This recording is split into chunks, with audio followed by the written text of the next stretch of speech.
Check. 1 2 1 2. What's going on, beautiful people? Welcome back. Long time no see. CST Gaming's in the house. Welcome aboard. Owls FS is in the chat. Oh, he's floating. Welcome aboard. Good to see Element is vibing with us. Nathan Burton's in the house. Matter of fact, since you guys are first to speak up in the chat, I got a seat for you. Got 9 seats along our aircraft today. Today we're flying from El Paso, Texas to the beautiful Big Bear Lake, Lima 35. So I'm gonna get the manifest ready. You know what I'm saying? We vibing tonight, guys. Today is the release day of the Citation CJ3. You can get it at flightsim.to. I believe it should also release on the marketplace soon, but I don't see it on there yet. So you can get it from flightsim.to for now. Link is in the description. So far, I've been loving this plane, and it seems like a lot of you guys are enjoying this plane too. So who we got on board? We got Nathan on board. We got 9 seats in this baby. I think it's 7 actually. Got CST. We got Owls in the Chizat. Element's flying the other plane, so he doesn't count. SD, we'll see who else we get in here. Other than that, guys, welcome back. Welcome back. I'm excited to fly this plane. We are live on YouTube, Twitch, and on the TikToks. Double that. Nice. So this is my aircraft over here on the right side of your screen. The white and red. Shout out to Live to Air for support the channel and allowing us to stream this, showcase this early. But again, as you know, now it is out, so if you guys want to fly yourself, you can do so. Yeah, today's flight is just under 2 hours long. Nice. I'm not gonna do like an extreme close exterior inspection today. I've already done a video about all that, so I'm not gonna worry about that. We're gonna fly the plane. We're gonna enjoy it. We're gonna fly for what it really is today. So let's go ahead and hop on board. We'll hop out of the drone cam here and get it going. We do have Element flying along with us. We are on that sim. Currently, as I can see, there is no ATC. Nope, no ATC. It's funny because Mexico, or actually Monterrey Center, is online, which is literally like 5 miles that way. But they don't cover us, so we're not gonna worry about them at all. But again, today we're flying from El Paso, Texas, Kilo Echo Lima Papa, and we're headed to Lima 35. Now this is the beautiful thing. I'm noticing a lot of people flying business jets that tend to usually fly airliners and stuff like that. And one thing that's beautiful about flying regional jets and business jets is that you can fly to some really unique locations that you'd never fly an A320 into. You know what I'm saying? Places like Big Bear. Big Bear is such a super dope place. I mean, it's one of my favorite airports actually in the world. Super underrated out here in California, and yeah, I'm looking forward to it. It's pretty high. It's up in the mountains, so we'll do what we can. All right, so let's get the aircraft going. It's pretty simple to do. Right now we're on GPU power. I got the doors and whatnot open.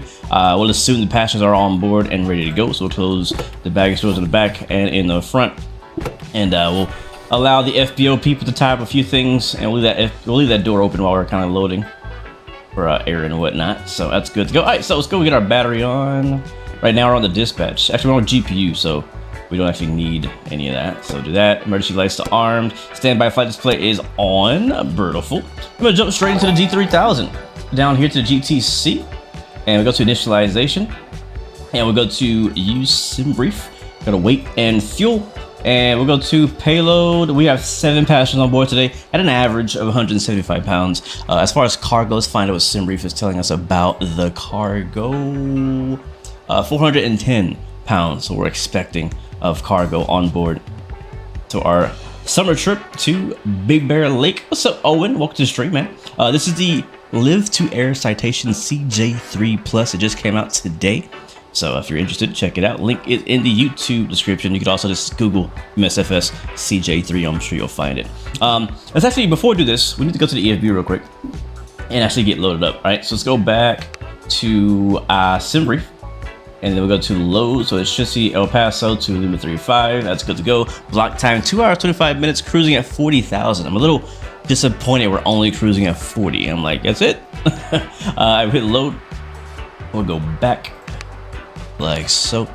What's up, Ryan Jones? Welcome to the stream, man. Good to see you. Travis Charles is in the house. Welcome aboard, man. The pilot Blake is in the house. Welcome back. Good to see you. I hope you're having a great day, man, so far. All right, we'll go to airplane now. And now when we go to the weight and balance, we'll see this load from SimBrief here. So we'll click on load from SimBrief. That'll give us about a total of 410 pounds, as we just said, 7 passengers, and a total of 2,700-ish pounds of fuel. That's good to go. We'll hit set fuel weights. That's gonna set it up, get us loaded up. Yeah, not too long of a flight. All good. Get all the oh no, that's the lights.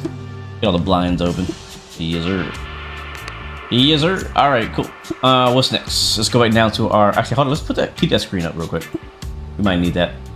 All right, back down here. Fuel on board. We hit FOB. Oh, that's the gear. We hit FOB sync, which is fuel on board sync. Actually, hold on. Back. There we go. FOB sync. Boom. 408 gallons. Go to takeoff. The rest of this is good. Yep. Hit back. And go to SimBrief. And you know me. Why do more work? I was gonna import my flight plan. I have nothing to prove. I know how to work a G3000. I don't need to practice importing and putting my flight plans in. We want to fly, so that's all good. No departure for today's flight. We can go through and make sure everything's good though. I will put a approach in here a little later. We're gonna probably do the RNAV, but we'll make that adjustment a little later on down the line. All right, let's go back. There's our flight plan. Back one more time. We're gonna take off data. And now we're gonna go to origin. Runway is gonna be out of, man, this is a vibe right here. I'm liking this. We'll go to, let's see, runway 04 out of El Paso today. And we'll go to weather. And we'll hit load METAR wind. That'll load the wind from the satellites, whatever. And then we're gonna show METAR. We get our temperature here. So winds are 0 down to 0 at 19, gusting 29, so it's pretty windy here in El Paso, Texas.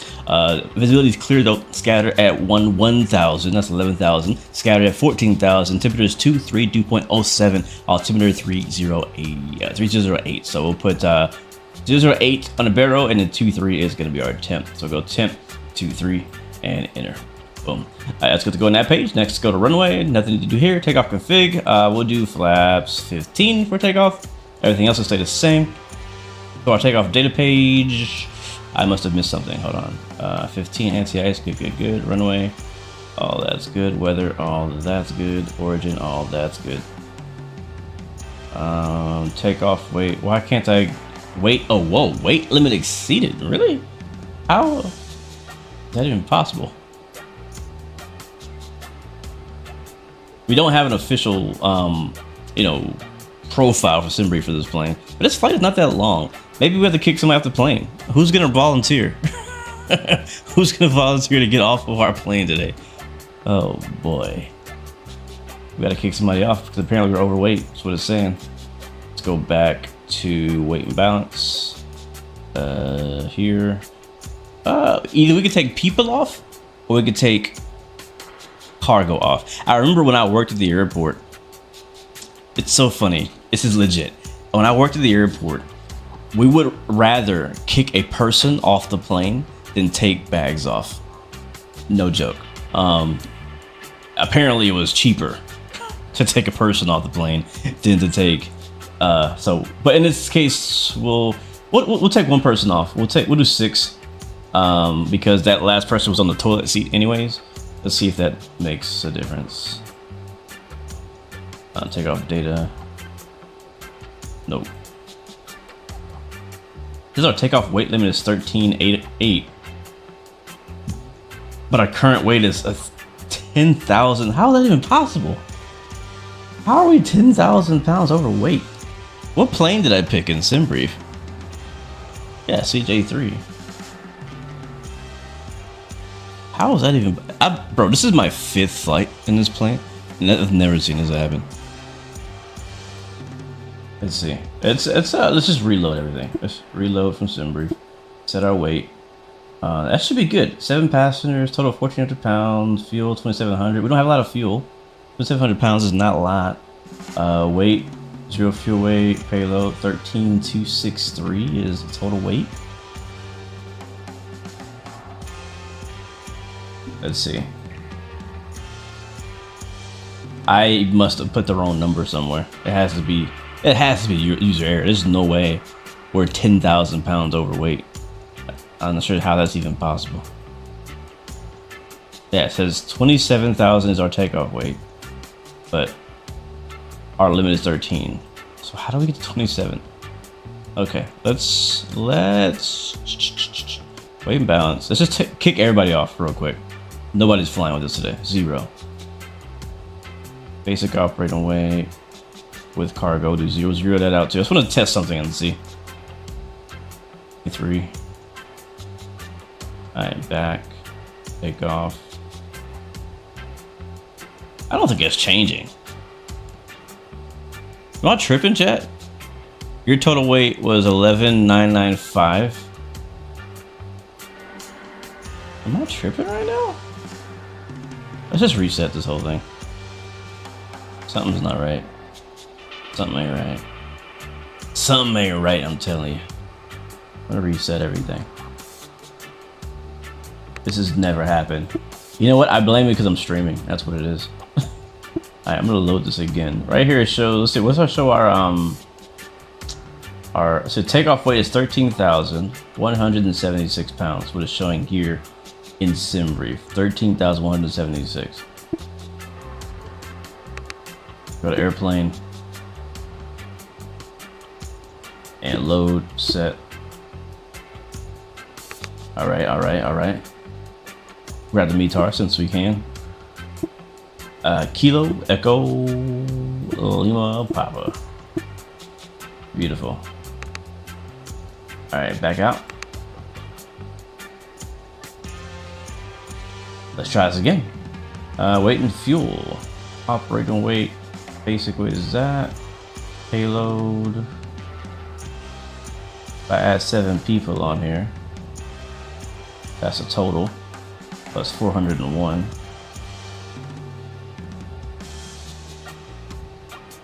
And take off.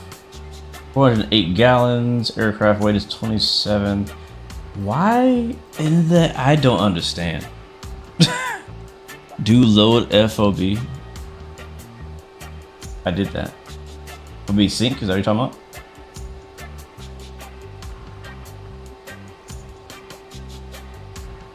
about? Release date is today, Harry. It's out now. Yeah. I'm gonna reload the plane. That's what we're gonna do. That's weird. Let's hit restart. Bro, I tell you, I've flown. This is like my 5th or 6th flight, and I've never had a weight and balance issue. So I don't know what's going on here. Never. I blame chat. How you guys doing though? I'll let you guys know we have not a long flight, but I'll get you guys a bit of a life update. Not anything major, but just, you know, I've been away for, it's been like a couple weeks, I would say, as far as streaming. I've been posting content, but I haven't done a stream in a couple weeks, and there's reasons why, so I'll let you guys know what's been going on. Everything's all good, but all right, let's try this again. So I'm gonna go into slew mode. So we'll go back to the plane first in this slew mode. And we'll go ahead and push our plane in the spots. Right, there should be good. Alright, beautiful. One of you guys is hiding something in the cargo bin. What are you hiding? What are you guys hiding? Somebody's hiding something. Because the numbers ain't adding up. Alright, let's see. We'll lower that. Pop the battery on. Standby display, emergency lights arm, dispatch on. Go over here to the EFB. Somebody was telling me that you can get the EFB on without turning on the battery, but I have not successfully done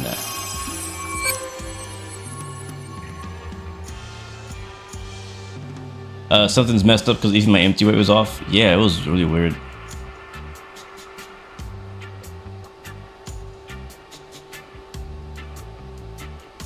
You got a tractor loaded in the backseat. Yeah, that's what it seems like.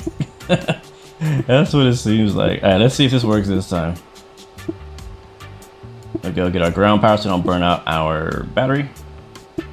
And we'll go back to sim brief. I think the plane is just a little shy. My first time going live with it. And it's like, bro, all these people are watching. I don't know what to do. Alright, let's hop into a G3000. Let's see what we got here. So we go to initialization and weight and fuel. Yeah, basic empty weight 23,389. Is that right? Is that right? 7 passengers in here. I feel like it's still off. I might have to completely reload. Go back to the main menu and everything. Yeah, right there. Max takeoff weight exceeded.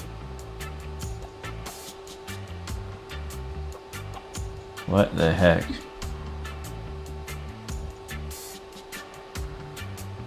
What is going on? See, yeah, still broken. Bro, come on. Are you serious? Let's go to the main menu and come back. This is a new one. This is a new bug. I am still running the pre-release version, so El Paso.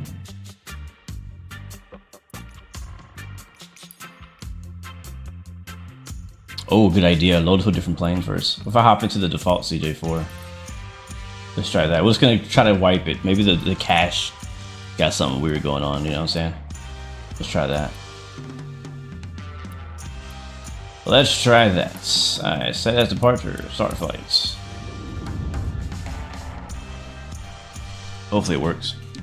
I don't have a plan B today. I mean, I guess plan B might be to fly the CJ4. That might be my plan B. Should this not work for whatever weird reason, we either fly that or maybe we could try the Learjet. I'm already thinking of plan Bs.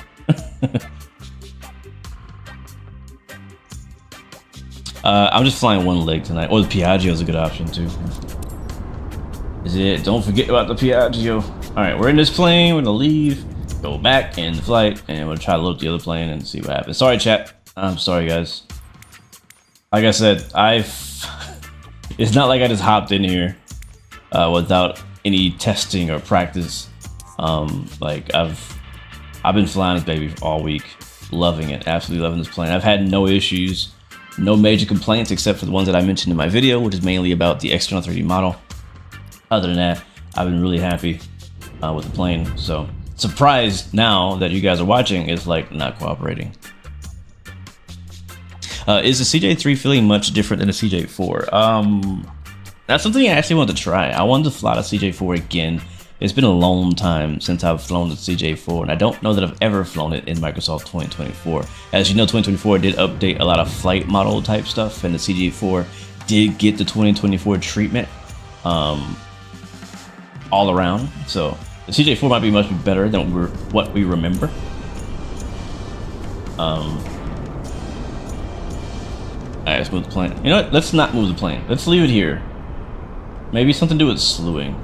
And then if I'll just load the passengers right here. I just want to test it and see. Hopefully it works. Alright, battery on.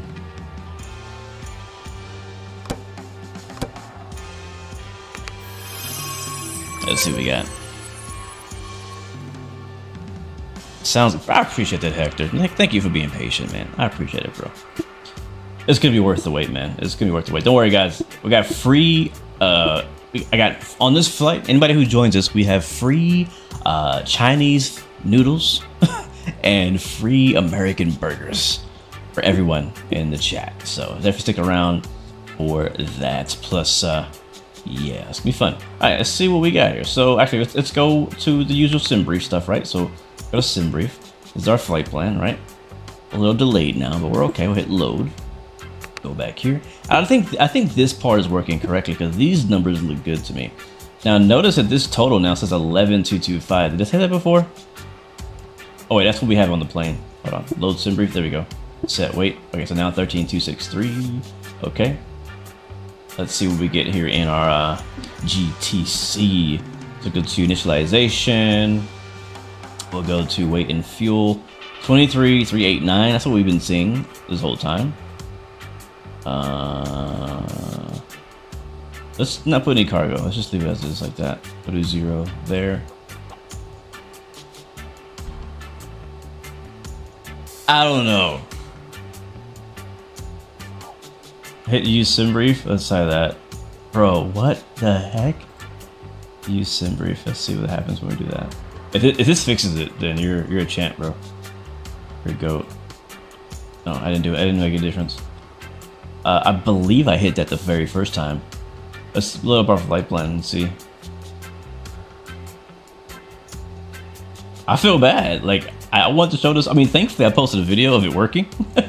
But I feel bad. I really want to fly this plane and showcase it. And I just want to fly it in general. Like, I was like, I'm gonna stream tonight, and this is the plane that I've been flying lately.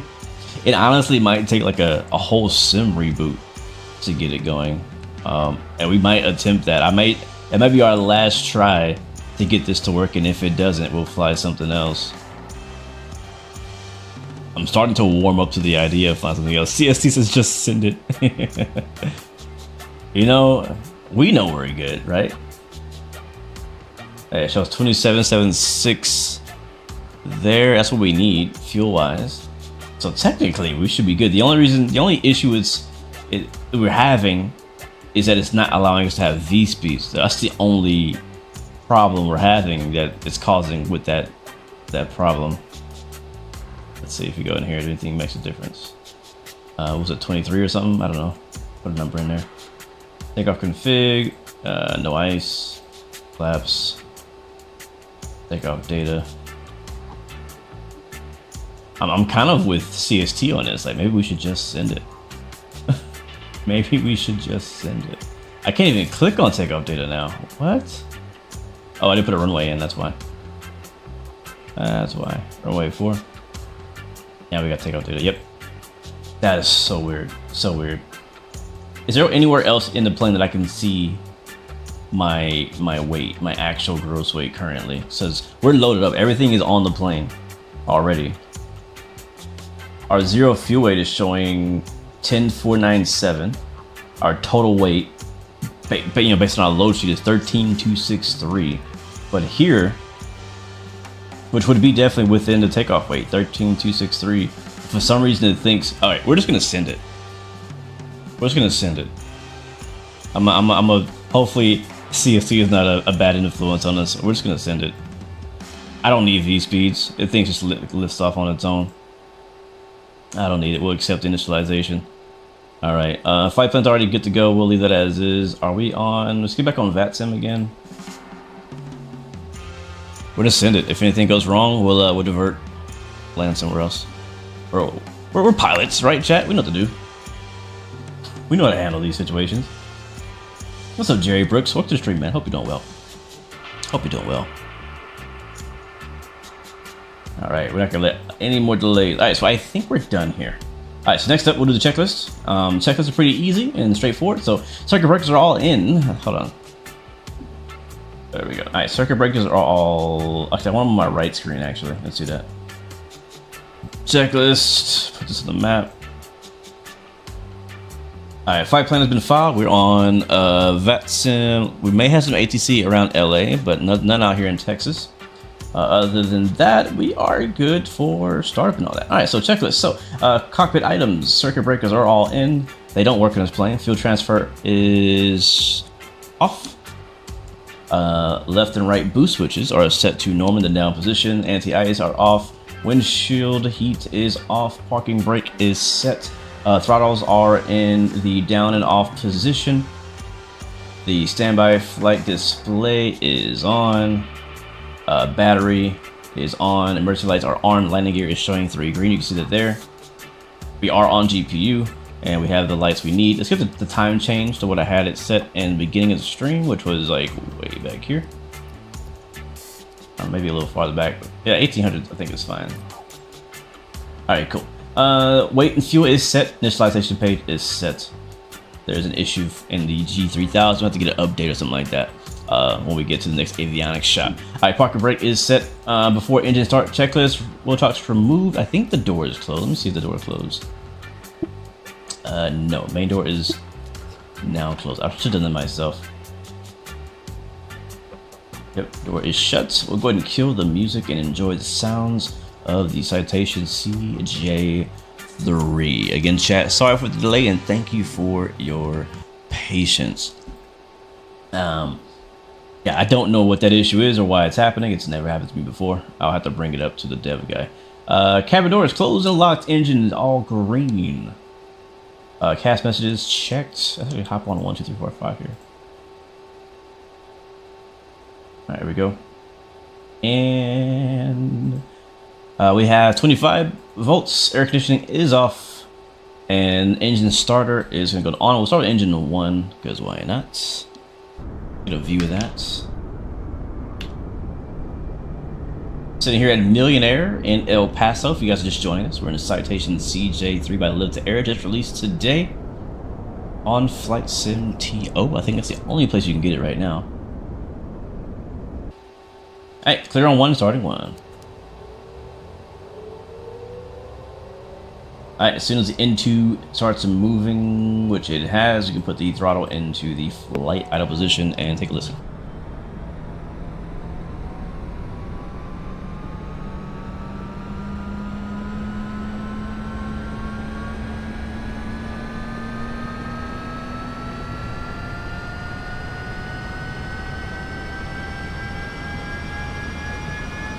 Nuclear says it's either gonna work or we're gonna die.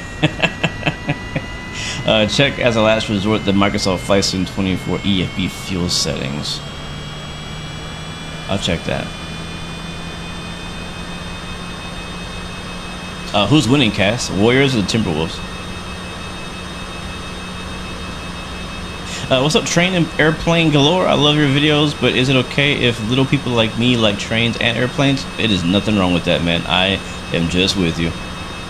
Time is 0-100 UTC, 1800 local. Element. Actually, hold on. Let me do a radio check with you real quick on VATSIM comms. Make sure my push to talk is working.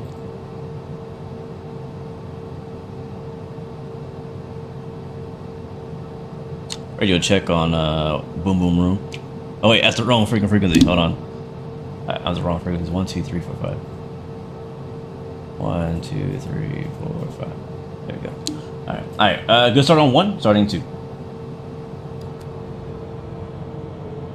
And we can go engine idle.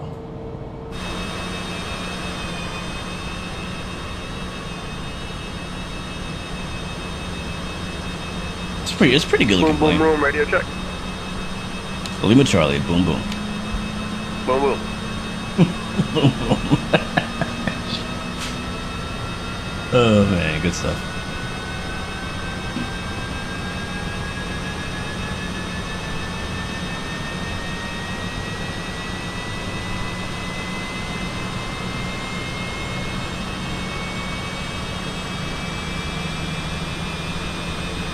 Did Golden State win the first game? I didn't watch the whole thing. Alright, sounds like we have a good start on engine 2. Let's go to our checklist here. So engine starter has been done. Throttle is all idle. Engine instruments are all still in the green and good. No CAS messages that we need to worry about. After engine start, we can do external power, disconnect, and get the gens both on, left and right. And that is a good start. Engine startup checklist complete. Now before taxi checklist, exterior light switches. All we really need is so we can go to aircraft systems, exterior lights. We got tail flood, navigation lights, and beacon. Those are on. So exterior lights are good. Passenger safety. That is on. Air source. This is a very important step if you're flying this plane, to get the air source set to both left or right. As long as it's not off, you're good, and you'll get actual pressurization in the cabin for that, so that should be good there. Alright, next up, air conditioning as required. We have a page for that here in our GTC. Go to temp, AC on. It's a little loud. I don't like how loud it is. We'll change the temperature to something a bit more comfortable, like 72 Fahrenheit. Alright, electric elevator, we'll test that. That is working, and in the takeoff position. Flight controls. Very important to test that too. Left, center, back, center, forward, center. And there we go. Beautiful. Orlando, welcome back to the stream, man. Good to see you. A long time no talk, man. Hope you're doing well too, bro. Hope you're doing well too, man. Flaps.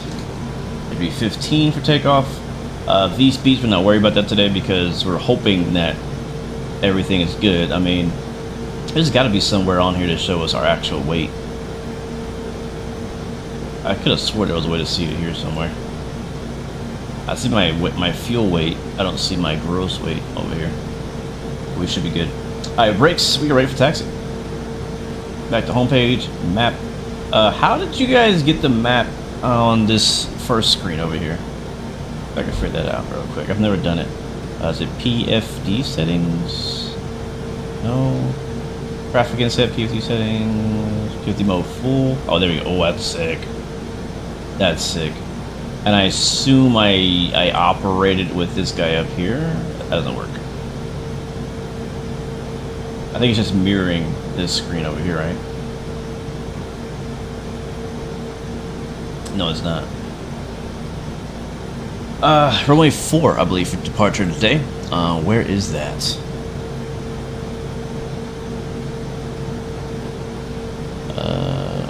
Okay, so it's gonna be basically we gotta turn around, take Zulu, Lima, cross the terminal, all with Alpha. So pretty long taxi. So let's keep going. How do I manipulate this screen? Won't worry about it. Let's go. Alright, I think we're done with the checklist. Yep. Alright, I'm taxiing out now. Copy that. Can y'all hear him on stream? Yeah, you should be able to. And I'll switch to, I guess I'll use the freaking local frequency, even though I hate it. CTAP is 118.3. Freaking cursed. Chat, I'm not sure if you guys know this about me, but I absolutely hate CTAP. Absolutely hate it. I don't mind it in real life. I hate it in VATSIM specifically. Hate it. El Paso traffic, white citation, number 118 Echo Lima is going to be taxiing runway 4 via Zulu, Lima, Golf, Alpha for El Paso. And El Paso traffic, citation 116 Bravo at Millionaire. We'll be following the company traffic to runway 4. El Paso. Lazy. Efficient. True. Alright, taxi lights on. That's all we need. Let's go.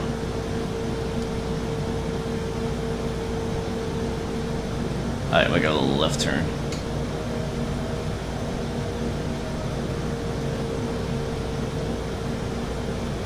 So we should have another citation pulling out from the FBO. There he is. Oh, my GPU. Why is your GPU still connected? Citation, you still have your GPU connected. Nope, that's you because it reflects whatever you have. I have a GPU connected? Why is my GPU connected? Oh, it is connected. Oops. Can you imagine, bro, dragging the GPU behind you? You try to get on me, it was you. Come on, bro.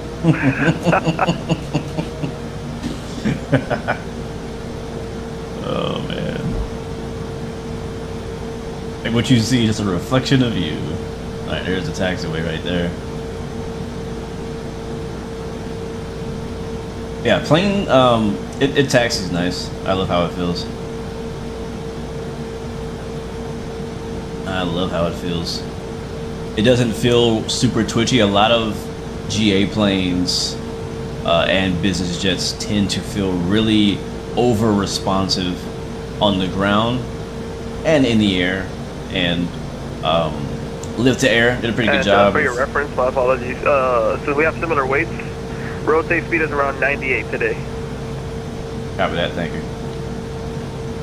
What's your cruise out to? 400. Copy, I'll go to 42. Copy that.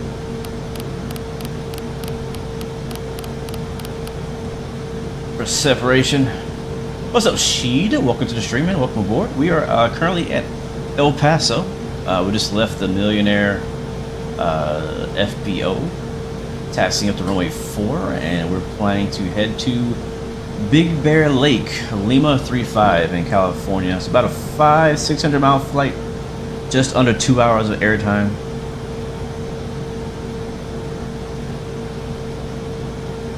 It's gonna be nice. I'm looking forward to it. I love this airport that we're going to.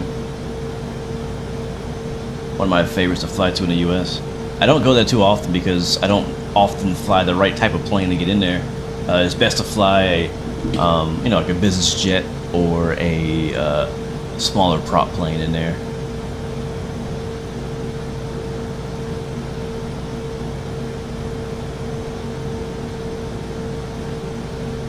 I love that the VATSIM model matching actually works. It always pisses me off when VATSIM model matching has them in an A330 or a freaking Cessna or something stupid.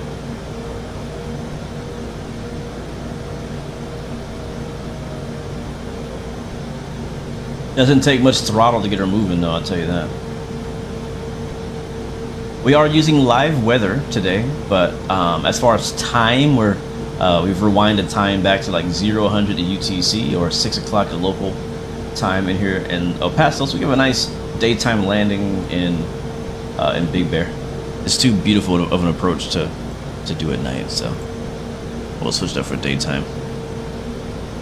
CST says I flew today for the first time and nav did not work. Oh boy, you're worrying me now. You're worrying me now. You think you need a long haul in this plane? You need a long haul in every plane, Cass. But no, you could do it. This plane has a range of 2,000 miles, I think. That's probably with no people on board, most likely. What's up, No Gear? I'm not sure if I said hi to you, man, but welcome aboard. I hope you're doing well, man. Big Jets Gaming just answered that, but good to see, man. I'm a little behind on the chat, trying to get everything going today. Big Bear is nice. You did a half marathon there a few years back. Oh, that's cool. I've actually been thinking about this lately. I don't want to do a marathon, but I want to do a 5K. I used to do 5Ks like really often, and lately I've been, you know, trying to work out and stuff, but like I'm not used to working out for the sake of like just working out. Like I don't enjoy that. It's boring to me, to be honest. So in my lifetime, I've always been in the best shape when I'm training for something. You know what I mean? Like I'm training for, you know, a marathon. I haven't done a marathon. I'm just making an example, but I'm training for like a big event or something like that, you know, where I have to actually be in the shape to do it. I used to be a part of this gym, and we had these bi-yearly kind of competitions and stuff, and we'd actually train for that for months to actually compete in those competitions. It was kind of like CrossFit, but it wasn't CrossFit. It was something else. But my point is like I want to find something to train for to give me a bit more, another reason to actually go out there and kind of push myself. Because otherwise, I just kind of stop when I get bored or I start cracking a sweat. You know what I mean? I wonder if the GPU being connected caused the weird weights. No, that's a good one. That's a good one, but no, I don't think that was the issue. I don't think that's why. Did I pre-input the flight plan before loading, or did it in the plane? No. So in this plane, there's a couple ways you can import your flight plan. You can either put it in there manually, or you can import that straight from SimBrief, which is where I made my flight plan. So I imported it, so I didn't have to do much. We'll go in there a little later and set up our approach and stuff, but we don't need to do much with it. It does have VNAV too, so we'll have to be watching that.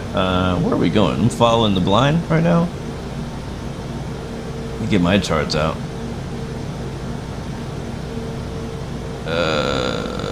No, this is the right. What just happened, bro? This is the right way. It says I'm entering a runway.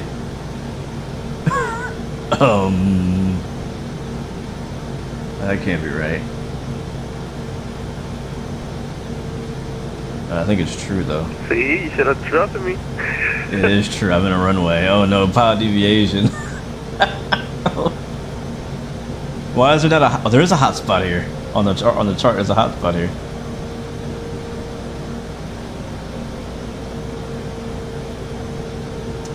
Yep, there's a hot spot here. Alright, we'll get off the runway in a hurry. Don't want to cause any confusion or delay.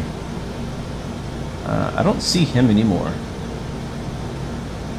I don't see. Alright, let's get an Embraer taken off. So I don't have any AI traffic turned on. So yeah, that's an Ember something taking off on our way 4.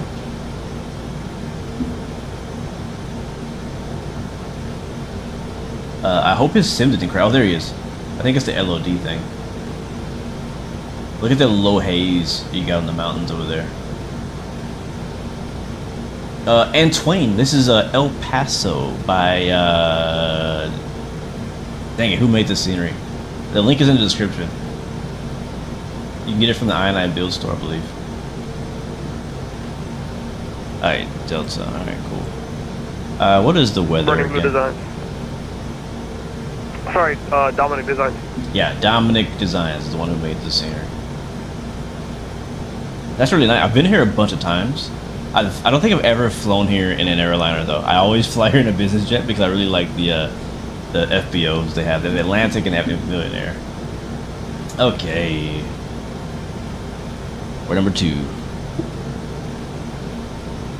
The only downside of El Paso, not just in the sim but in real life, is if they're using runway 14, it is a fairly long El Paso taxi. traffic, Citation 118 Echo Lima, going to be taking off runway 4, departing to the west for El Paso. Alright, latest weather in El Paso is showing 3012. We'll set up for that. 3012. Oh, we're in the wrong thingy. I think that's under PVD settings. Other settings. Yeah, altitude units, inches. There we go. Alright, so 3012, what I wanted.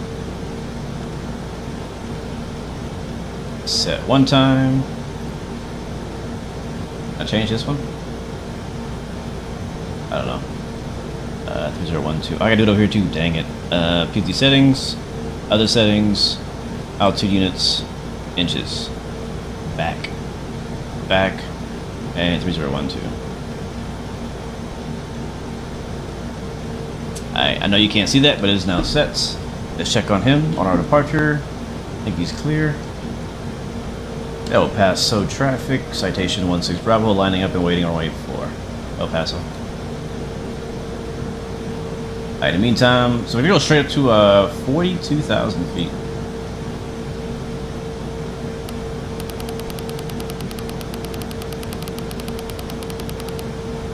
That's 50.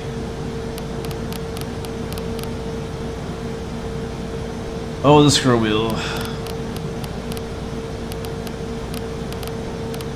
Come on.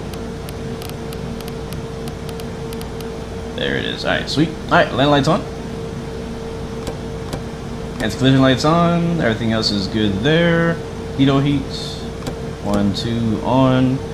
Air source we're on. Everything else over here I think is good. We'll do our checklist. Flaps are set for takeoff. Trim is set. Pitot status is set. Land lights is set. Air source is set. Final is clear. El Paso traffic. Citation 16 Bravo taking off runway 04 departing to the west. El Paso.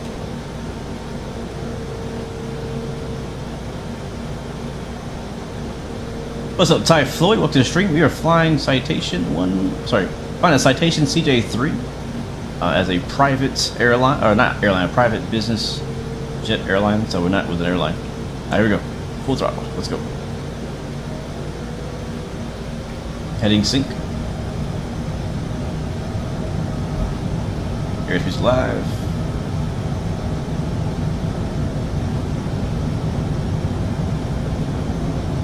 V1 rotates. Alright, I guess we're not above max takeoff weight because we're up. Positive rate, you're up. Throw some trim in there. Alright, yaw damper on. Flight change mode. And we'll bank off here to the left. Watching for these mountains. We got plenty of climb performance to get over. And El Paso traffic, white red CJ3 departing to the west, direct J Cox, El Paso, last call.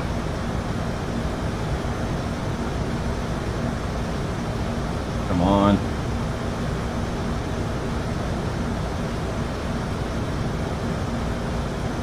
Alright, back to home, map, flight plan. Alright, first waypoint's gonna be Flogs for me. And we'll see you next time, El Paso. It's gorgeous out here, though. Love the mountains out here. Love the mountains out in West Texas. Alright, still flying by hand with 190 knots, climbing about 3,000 feet per minute, passing 8,000.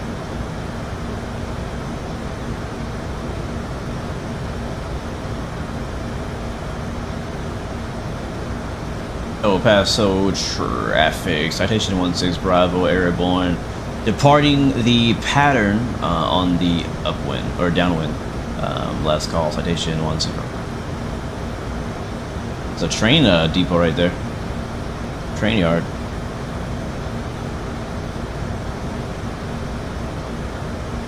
Alright, we're on course. We'll level off here. We'll go heading mode again. Alright, heading mode activates. Flight level change one more time. Okay, autopilot on. Alright, flaps need to come up as well. Forgot about that. What speed are we going to climb out at here? Let's do 250. Actually, I'll do 250.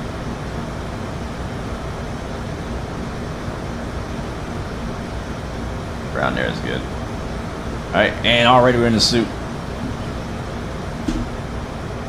Already.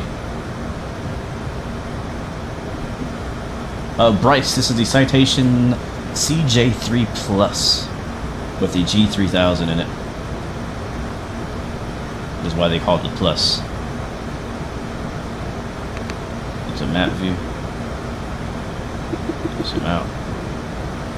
Oh man, love this sim, bro. Love this sim. Absolutely love this sim. Stand by for the breakout. Alright, element, I'll switch over to 1, 2, 3, 4, 5 here.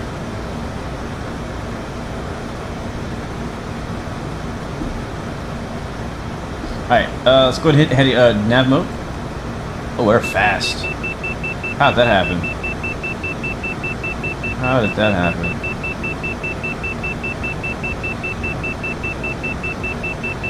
Alright, we're gonna reactivate flight level change of FMS now armed, and plane's gonna pitch to make that speed. So we're gonna see some ridiculous altitude changes here for a little bit. Watch out for Mexico. Are we in? We didn't fly over Mexico, did we? No, we're good. We're good. We're good. We're good. If we had departed south, Mexico would have been a problem. But since we're going directly to the west, we're clear of the Mexican airspace, which is actually online right now on VATSIM.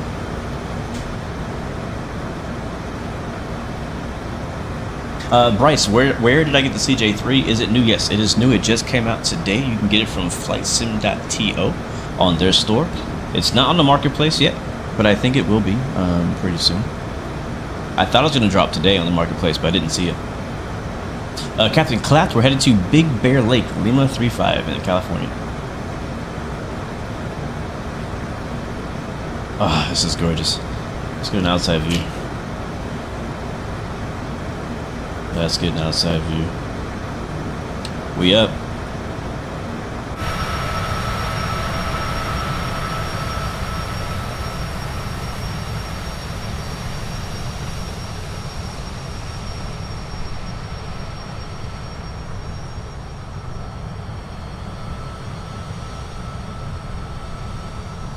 Let's change the camera, make it a bit more cinematic. We're in Microsoft Flight Simulator 2024 today, so we do not have access to chase plane still, sadly. Really looking forward to getting chase plane in 2024, but it's, I don't know, people, I mean, I'm sure it's not easy, but people make it sound really hard to develop for 2024. Everything is taking so long to get over here, but I know when it finally does, it's going to be hard to go back to 2020. There it is. That's what I'm talking about right there.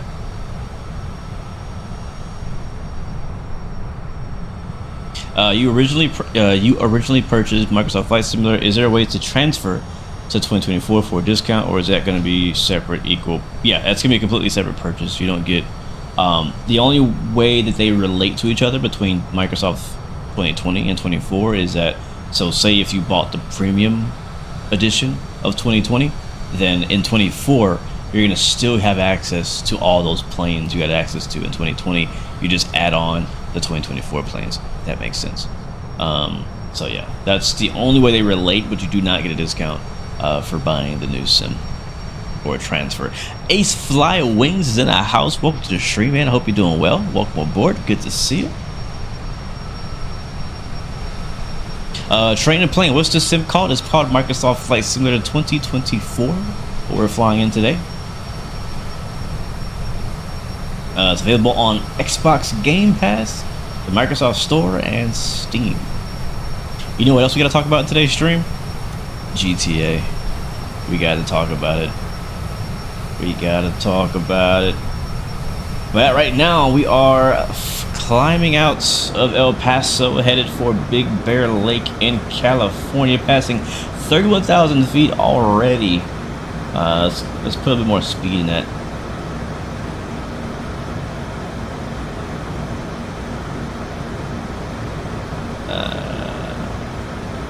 All I'm gonna say is I already took May 26th through June 26th of 2026 off, so. I can't imagine how many people already called in sick for next year, May. I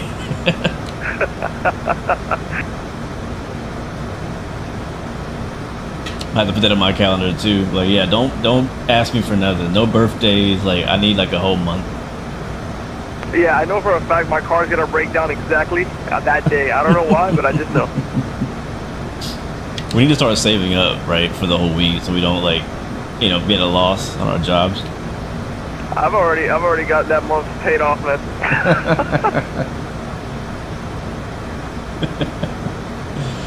Oh man. No, let's raise this. Oh, there we go. People plan cruises, I plan my GTA.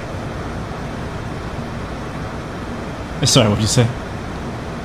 People plan like their cruises and vacations, I just plan for my month of GTA, bro. Right, right. No cruises next year, just GTA, a week of GTA. Yep. What's the airplane called? It's called the Citation CJ3. We're speeding. Hold on. Why is this not moving?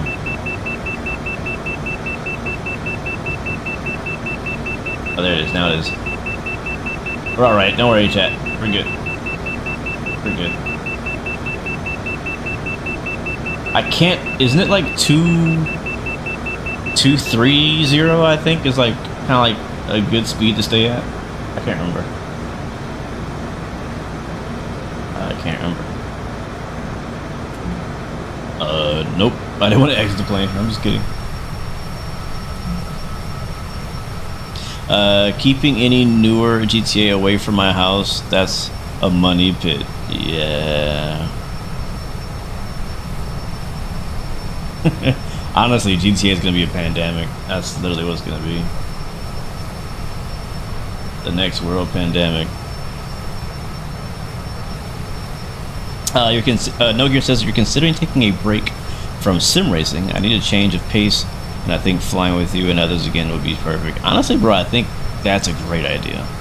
Don't like give away or get rid of your sim racing stuff, because you love that. That's your passion as well. But I know also your original passion was flight sim before you got into sim racing. So yeah, maybe taking a break from sim racing. If you, I mean, you can still do both, right? You can still maybe like swap out controls, sim race on the weekend or something like that, or flight sim on the weekend, whichever. I'm not sure what your schedule looks like for all that, but yeah, I'm actually been really itching to do some sim racing lately. I got invited by somebody to do the next 24 hours of Nürburgring race on iRacing. I don't know when that is, but I got invited to be on a team that's doing a 24-hour Nürburgring, and so I've not decided if I'm doing it yet, but I'm definitely interested.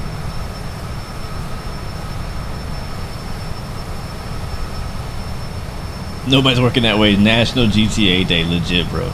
I won't be surprised if Trump actually like named, because even Trump made a joke when he was signing all those bills when he first got elected about like, I think it was like a, I'm not sure if it was AI, it was definitely a meme. He was like, I think it was like a bill to make GTA release their second trailer or something crazy. I can't remember what it was. It was funny though. But even he acknowledges that this is a thing, right? So I don't know, man. I think they deserve a day. I think they deserve a National GTA Day.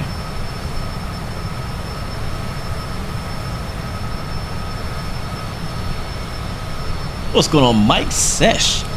Good to see you, man. How you doing, bro? Welcome aboard. Why the new change to streaming so late? You know what? That's a great question. And how? Me get back to you. Give me a second. Let me see where we are. We're cruising yet? Okay, if we're cruising, I was gonna tell you guys some life update stuff. I'm gonna wait till we get to cruise and do that. We're not far out. We're only a couple thousand miles, a couple thousand feet away from that.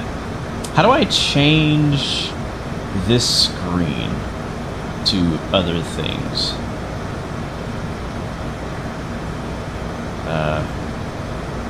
Attitude overlays, synthetic vision settings, no. PFD settings, PFD mode splits. I saw XP do it. How do you get charts over here? And how do I manipulate this? Like, how do I make this? Like, how do I zoom this out? I think it's supposed to be here, but these buttons are all in op, which is weird to me. Use the bottom GTCs, and then you can set the charts.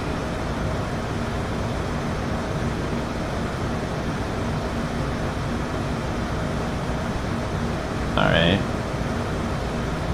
Let's see. Press map. home and then press charts. Chart. It puts it here, not over here. Alright, after takeoff, checklist complete. Except we're gonna do barrel there. Standard barrel there. It's all good, I don't know. I'll worry about it later. I'll just put it back how I had it. It's not any help to me right now anyways. There we go. Alright, we're at 1,000 away from 42,000 feet.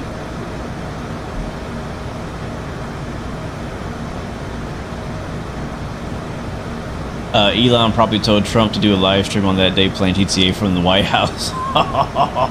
that'd be epic. I'm not gonna lie. That'd be, and if anybody's gonna do that, it'd be Trump for sure.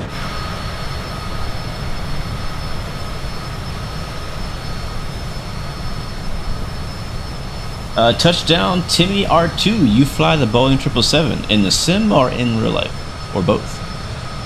Either way. Hope you have some fun, safe flights, man. We are in the CJ3 Plus. Oh, in the sim? Nice. Where are you headed to then? Probably a long haul? I got feelings about that too. Again, I've been away like from streaming, like, you know, so I haven't really spoken my piece about a lot of the current issues in the last couple weeks publicly. So we have a lot to catch up on this flight. So don't worry, get your popcorn. I got free burgers, free ramen noodles, free Doritos and snacks on board our plane today.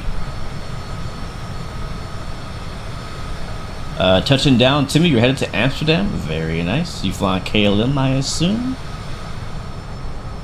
Or United? But yeah, trust me, I'll be playing GTA as well. When it comes out, I can't not. It's like part of my childhood. I gotta at least see what it's about. Gotta see what it's about.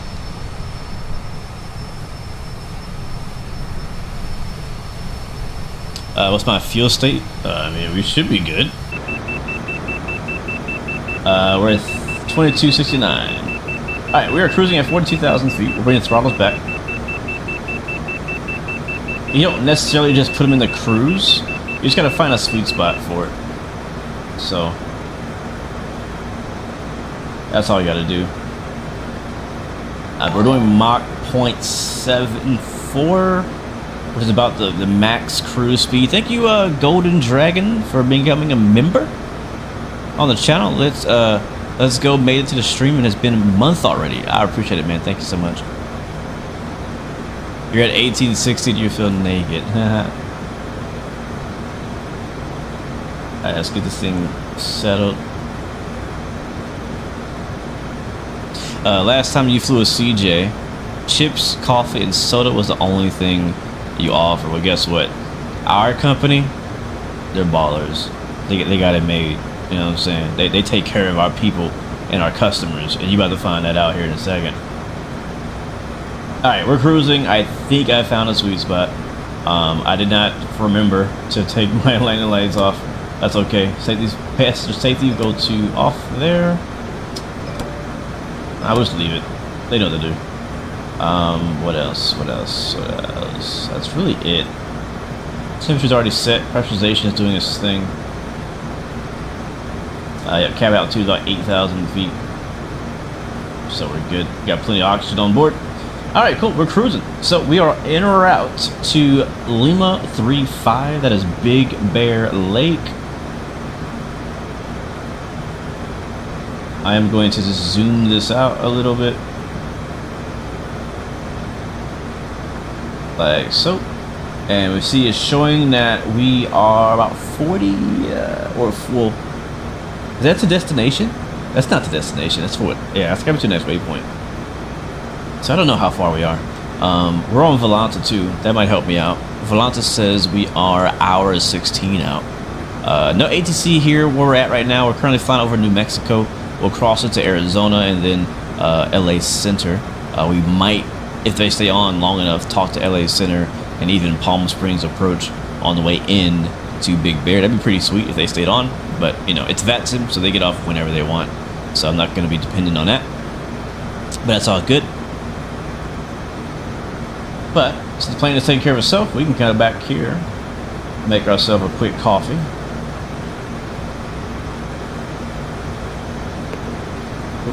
Get a cup.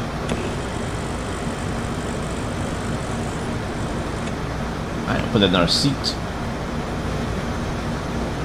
Let's sit back here. And what do you guys think, chat? What do you want? You guys want a burger or you want some noodles? Let you guys choose in chat. We want burger or noodles. What's up, Merc? Welcome to the stream, man. How you doing? 430 is the proper altitude for this direction. We're going west. No, west would be even. East is odd. Yeah, so west would be even, so it'd be 42,000 would be proper for this direction. I'm pretty confident in that one.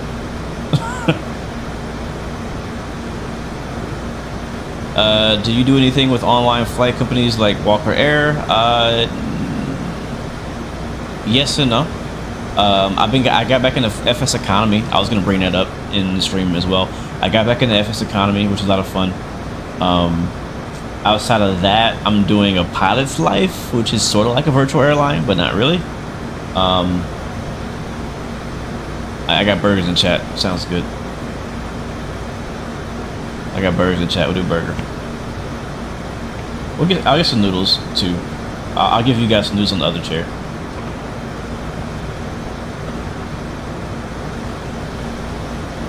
Odd people go east is how I learned it. I like that. I'm gonna have to remember that. Odd people go east. That's good. You wanna know how I remember it? I'm weird like this. So the way I remember it is east and even both start with an E, which is wrong. And that's how I remember it. That's literally it. It's like, alright, east, even? No, it's odd. But I like yours better. Odd people go east. I like that. I'm gonna try to remember that one. Odd people go east. There's no RVSM above 41. Oh wait, there's not? Really? Okay, maybe I learned something new today. Wait, how does that work? Now I'm confused. What did I press? Oh crap. I don't know what I pressed. anyways, we got noodles now. Did I give you guys noodles? Yep, you got noodles. All right. And then for the drink, we have some fresh poison. So I'll pass a few of those around the cabin for those who want to drink some poison. That's all we got is coffee and poison. That's really it. And of course over here, for you Star Wars fan, we just missed May the 4th.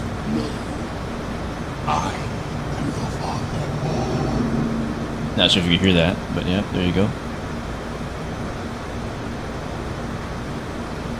East is odd and west is best. Element says still instructing, but might have squeezed into Citation job here going to Atlantic City this week for a gig. Oh, that's sick, bro. Definitely take some pictures and turn on your special meta glasses for that one. I want to see that. That's cool. That's really cool. All right, we got everybody getting fed in the back. I'll sit in this seat, take a bite or two, a sip of coffee. You know what's funny? If you eat enough, you actually burp. Let's see if I get some snacks. What do you guys want? We got Doritos. We got Mad Angles. Never heard of that. We got Crack. Nat Hat. Yeah, I never heard of some of this stuff. This must be like European snacks. Got Lay's. I get some Doritos. And some energy bars. Yeah, that'll do.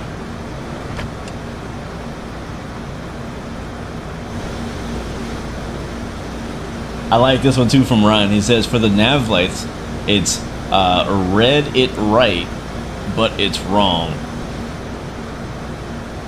Wait, which side is the red light on? The red light is not on the right side, because that would make sense. Which is why, that's how I remember it actually. That's how I remember what side the nav lights are on. Is red is not on the right side, basically, which is weird to me. You think it would make more sense, you know what I mean, to put red on the right side. Anyways, so yeah, so somebody was asking me, like, you know, what are you part of any virtual like airlines, things like that? I am softly a part of Delta Virtual. I don't really fly for them too often anymore. I've probably been, I don't know, kicked from inactivity most likely. I'm also a part of another virtual airline called Virtual Cargo International. Highly recommend that airline. Really cool airline if you like doing cargo stuff. Like back when I think when the MD-11 came out, I opted into that airline. It was really cool. They basically support all of the world's cargo airlines. They have real world routes for every cargo airline and every plane. So I really enjoy using the MD-11 and the A300 with that airline. And the cool thing is you're not restricted to only flying UPS or only using FedEx. You can fly DHL, whoever. You know, it's like all of them are included, so you can log hours with every cargo airline. So it's called Virtual Cargo International. Great airline, amazing website. I absolutely love their website. So outside of that, as you guys know, I've been doing a pilot's life. I started spending most of my off-stream flying time because it gives me a reason, right, to fly, a sense of progression. I have done a video series. I think we're on part 15 of that series, and I have more coming for that. So that's where I've spent most of my flying time. Outside of that, for like GA stuff, I recently got back into FS Economy. So if any of you guys in chat know what FS Economy is and you're interested in it, you know, we're back into it. I do have a flight group, so if you want to like join, come through. It's called Blue Arrow Charters. But been back into that, not super hardcore, doing it more for fun rather than grinding it out. FS Economy can be a grind, but right now I'm just not in a time in my life where I can really grind much of anything. So I've been so busy, and so been kind of just enjoying it. I kind of reunited with Nathan. I'm not sure if he's still in the chat. I know he was here earlier. Me and him used to run an FS Economy group or airline like years ago, and we had a bunch of people in our group. We had a bunch of planes and FBOs and things like that. And so obviously all of us kind of like, you know, moved on with life, and we sold off pretty much everything. But he's kind of sort of been, you know, active here and there, so he still kept a few things. So he kind of allowed me to fly like the Phenom, the King Air, and I just bought something, a Bonanza as well, which I'm actually trying to sell. So if anybody in chat is using FS Economy and you want to buy a bonanza, hit me up. I'm open to negotiations. But anyways, so I've been doing that more recently. But back to, I was gonna tell you guys more about like some life stuff. So most of you guys probably know this already, but had a baby in December. Since December is when my schedule changed for streaming and for work. So this is my new kind of like working streaming time. So I'm personally watching the baby all day while my wife is at work, and then when she gets home, we spend a little bit of time together, transition, and then I come into my office, or my blue HQ as I call it, and I do my regular work, and then I do streaming as well at night, and then I go to bed pretty late at night, wake up in the morning, do it all over again. So that's why I stream at the time I stream now, because this is like the only time I got to do anything for myself. So that's why the stream time changed. Now, why I haven't been here for a couple weeks, at least not in live stream form, was because my wife had to go to an emergency surgery 2 weeks ago now, I believe. It was her gallbladder or something. She had like stones in it. She's been having some really bad stomach aches, and it's really painful for her. And one day she was like, yeah, this is enough. I can't handle the pain anymore. I think we should go to the hospital. So we went, and they said, thank God you guys came when you did, because it could have been really bad. And so we went there, and then she had to do surgery and recovery, and she was in the hospital for like a whole week. Now, remember, we have a baby, right? And we didn't want to we're pretty protective. Maybe it's because it's our first kid. But we're pretty protective on like who we let watch our kid, which is basically nobody right now. And so while she was in the hospital, I was there with her on day one, but we didn't want the baby in the hospital like too long. We didn't want like all those germs and it getting sick from sick people in the hospital. So after day one, I took the baby home by myself, which, by the way, was my first time ever staying the night with my baby by myself. I've always had her there with me. So I was a little nervous how that was gonna go. Is he gonna sleep? Is he gonna keep me awake all night? Again, he's super young. He's like 4 months at this time, right? And so, but everything went well on that. But again, she ended up having to stay there for the entire week. And so I basically didn't do anything. All I did was I took care of the baby. I was at home with the baby 24/7, day and night. And so I had no time to even work on my regular job stuff. So my job understood. So I basically took the week off, and didn't work, couldn't stream, couldn't really do anything. So I was with the baby all 24/7. And then she comes back the next week, and now she's recovering. So even though she's back, I'm still trying to make sure I'm available for whatever she needs or the baby needs, stuff like that. So it's not until this week she went back to work. She is doing better, thank God. So she's recovering, healing very well, feeling much better than she did before the surgery. So we're kind of getting back to normal now as of this week. But now that I'm back, right, it's like more me grinding, trying to get videos out, trying to get my regular work done all at once. So streaming usually is the first thing that's sacrificed when I'm behind on work and stuff like that. So that's what's been going on with me. But again, super thankful, blessed for my family, and that we're all taken care of, we're all healthy, and all that. And honestly, that week with just me and the baby was not too bad. I was actually expecting it to be horrible. You know what I mean? I'm still a new dad. I'm still new at this, and but he slept really well. Man, it was a good time. It was honestly a good time. We bonded really good too. So I have no regrets on that. And as you guys know, life always comes first before all this gaming stuff, and even honestly before like work too. Like I realize that I am in many ways a workaholic, and I can work all night long and have to force myself to go to sleep, to go to bed, to step away from the computer, to spend time with my family. That's just kind of the way I am. So it's good having that chance to spend time with them. But appreciate the congrats, man. Thank you, man. So, but yeah, I'm also super thankful that I still get to do this, right? Like one of my biggest concerns when, I found that I was having a baby, right? Moving into this new time of life, right? I've been streaming a long time. I've been streaming, was I streaming when I was single? No, I don't think I streamed when I was single. I think I didn't start streaming until later when I was married already. But either way, it's like, I feel like I, in a way, have been growing up through YouTube in a way, even though I wasn't super young when I started, but so many years has gone by, and so going through so many different stages of life, and back when I had an apartment, to back when I was living with my parents, to back when I got my first house, to when I paid off my car, like all that stuff went through you know, having a YouTube channel, and then now, you know, to have a baby, a kid, right, in your life, it's like, all right, what, you know, everything's gonna be flipped upside down and changed. It's like, all right, like, honestly, one of my thoughts was like, am I gonna lose my YouTube channel? Like, I really enjoy this, what we're doing. Like this, I'm so thankful that I get to do this. I get to stream, I get to make content, I get to work with other YouTubers and other development teams, things like that. Like, I really enjoy that. And so I didn't want to lose that, and also don't want to lose everything I worked up towards too. Like, I feel like it wouldn't be fair to me, myself, and my family if I just completely cut it off and stopped. And so I'm thankful that I get to still be present for my family and my kid, and also be able to still stream, still make content, and still make YouTube as like a, not really a career per se, but like there's still potential that it could be a career depending on how like it grows and things like that. And it does pay, you know, some bills here and there, which is good. But you know what I mean, like it's a business, I guess you could say too. So thankful that I'm able to keep it going, and that you guys still hang out with me. Thank you, Win. It rains. Appreciate it so much. But yeah, it's been good. Been thankful for that. So I'm still streaming when I can. Obviously, we're streaming. This is the best time I can stream consistently. I'm streaming a few days a week.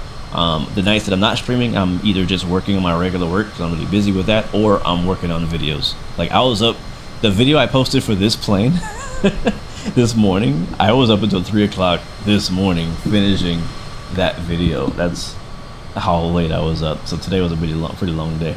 And I still got more work to do after the stream is over. So it is not over. It is not over. But again, I'm not complaining. I'm not complaining at all. I'm very thankful and humbled I get to do this. But yeah, good stuff, man. Good stuff. Mike says your son is 5, and let me tell you, having a daddy son days are really fun and very special for me and him. That's cool. That's cool. Hector says I have 2 kids at 4 years old and 3 years old. Usually do everything during the day and give them time, and then sim at night. You know something I learned? And first of all, how many like dads and moms do we have in chat? Because I learned something. I didn't know this until I became a dad, and that is that this right here. What time is it? It's actually not quite late enough yet, but this is like the dad time. I didn't know that this was a thing, but apparently this is the daddy gaming hour, like the daddy time hours, like the late night, like the family's not, they've gone to bed, they're asleep, the baby's in bed, the wife is asleep, everybody's put away, and now it's daddy time. I didn't know that was a thing until I became that.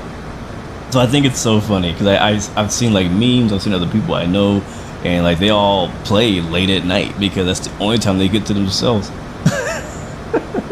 No Gear says not yet, but I'm looking forward to it. Yeah, man. Sask, I'm not sure how to say your name, bro.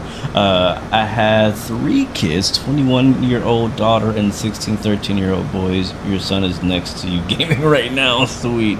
That's pretty cool. Did I catch he was talking before mission as economy? Yeah, so Sassy was a Virtual Cargo International, was the virtual airline I was mentioning before FS Economy. Virtual Cargo International, and also A Pilot's Life is another really good one I honestly would really recommend. It's not really a virtual airline, but it is at the same time.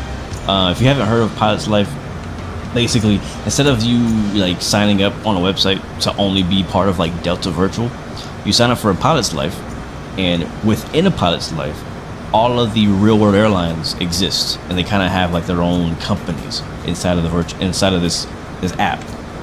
And if you want to work for Delta or FedEx or something like that, you have to actually apply for those companies. Now, here's the trick, is that it's kind of a pilot progression system too, so you can't just sign up and then immediately, well, you can sign up and immediately, you know, apply for American Airlines or Delta or British Airways, but most likely you're going to get rejected because those are higher ranked, higher rating airlines, and you're going to have to actually start at a lower airline like a Ryanair, like a Air Europa, like a Spirit, you know, somebody like that first, get some hours, you know, get some good reputation, and then go and apply again at the higher up airlines. That's how that works. So you still fly just like you're in a virtual airline. You still do all of the airline's routes for that specific airline you're in, But the cool thing is you can jump around airlines. You're not stuck with just one airline. Let's say if you get bored flying for KLM or something like that, you can just say, hey, I'm gonna go ahead and apply for American Airlines or somebody like that, and if they accept you, you're now an American airline pilot, and you can fly all their routes, all their planes, and things like that. And that's kind of how a pilot's life works, and I really enjoy it personally.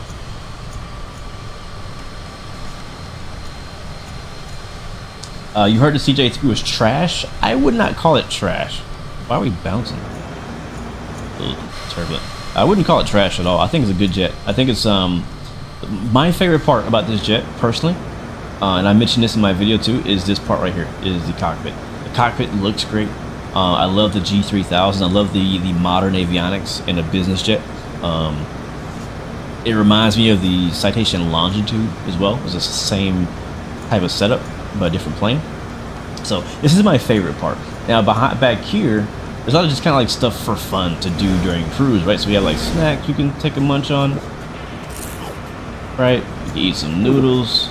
I'll get you guys some more. I think I ate you guys some noodles. I'll get you some more noodles. There you go. So it's like a kind of fun little things you can do during cruise, kind of role play that you're kind of on a longer flight. You know what I'm saying? But this is all cool too. Like obviously this stuff doesn't make or break a plane. This is more gameplay type stuff. My only complaint with the plane was honestly the exterior model. I just felt like it wasn't as good as it should be for a 2025 aircraft. Flight model is actually really good too, but yeah, I don't think it's a bad plane. It's definitely not high fidelity. It's definitely not study level, but I think it's a good jet you can fly around in if you want to do business jet ops for sure. And one of the better options we have right now. Maybe you'll buy it, but you just bought the H160. How's the H160 going for you? Are you using 2020 or 2024? Because I love the H160 by High Performance Group, the helicopter. But I've not actually tried it in 2024, I don't think. But I thought I saw somewhere there was like a patch or something that they had to make it more compatible with it. I can't remember. I can't remember.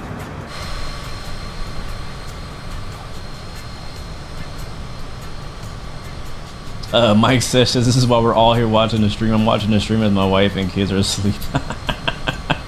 That's hilarious. Drewski in the chat. Welcome to the stream, man. How you doing, man? Never heard of the daddy time, but it makes sense. I only get me time when the kids and wife are asleep. Yes, this is it. Like I mean, throughout the day, like the whole day is dedicated to them, the fam. I get away from, like on the weekends a little different when she's not working. I can kind of sneak away to the computer a little bit here and there, but you know, especially with my schedule now being away from them at night, I try to make it a point to not be on the computer as much as I can on the weekend now. Yeah, so.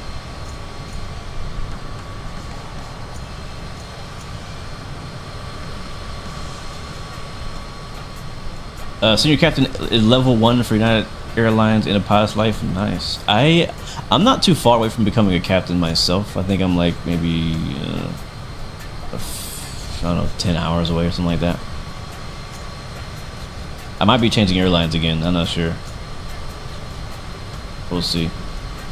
That's a video I gotta work on. I might. I'm not sure how time to work on it tonight, but I really want to get the next part of my Pilot's Life series video out for you guys. A lot has happened, right? And I gotta like catch you guys up. There's a lot more things that I want to do with it too.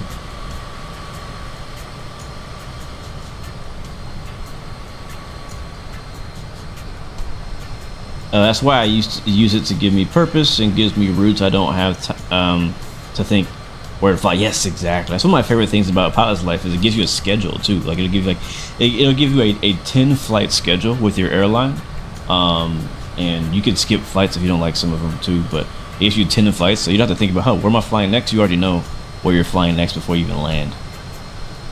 And you can either do a turnaround and quickly head out there, or you can, you know, come back and do that leg some other time later. So that's what I like about it. I like the schedule. I've always liked having a automated schedule to kind of tell me where to go. While you were gone, did you see the new Synaptic i9 A220? Yes, I did, bro. I'm really excited about the A220. That those screenshots looked so good. Like, the closest thing I could think to it was these Phoenix. I was like these people, like the visual fidelity of this A220 by Synaptic, the closest comparison that I can think of was Phoenix. And it really was. So yeah, definitely excited for that. Hopefully we don't have to wait too long for that A220.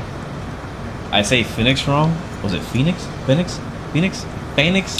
I don't know, man.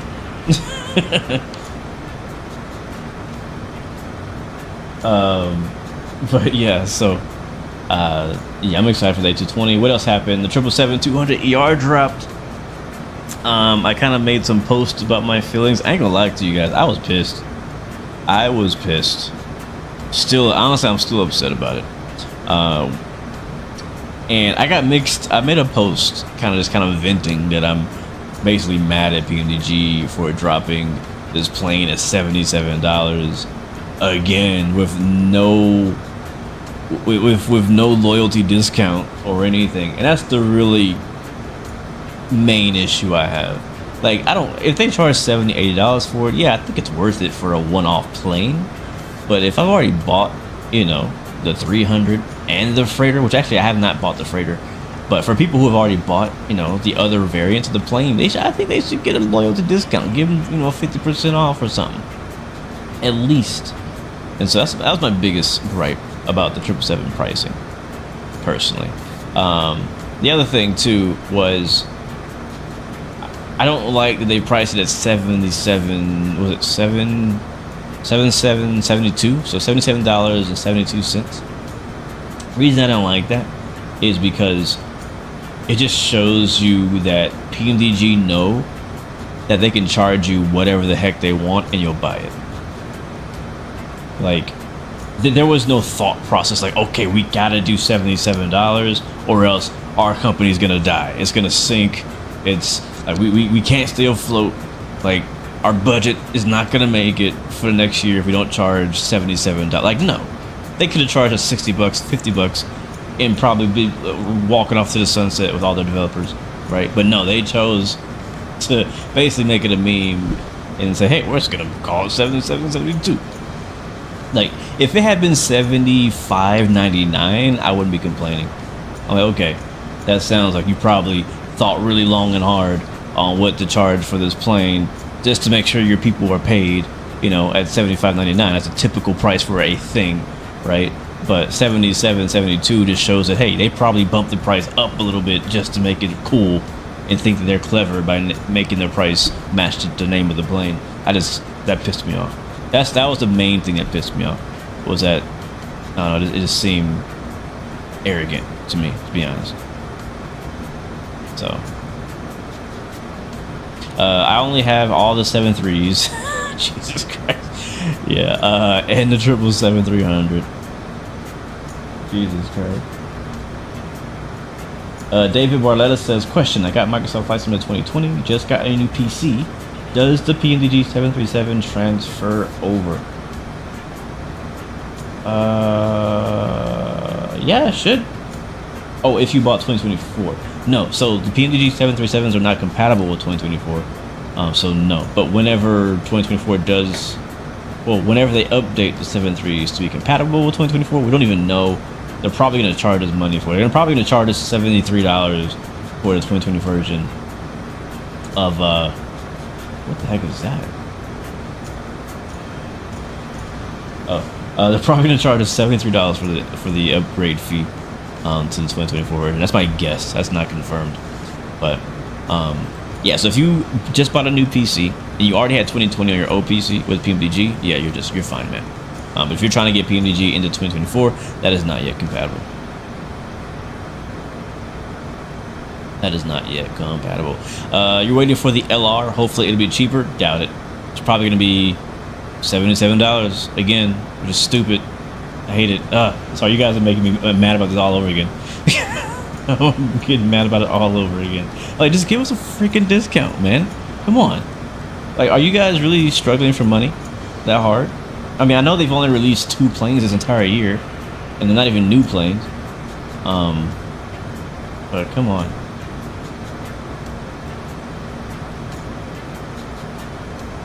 Yep, right. The 747 probably gonna cost $74.70, which is stupid. Which again just shows that they could easily probably charge $69 and save us $5 or $4. You know what I'm saying?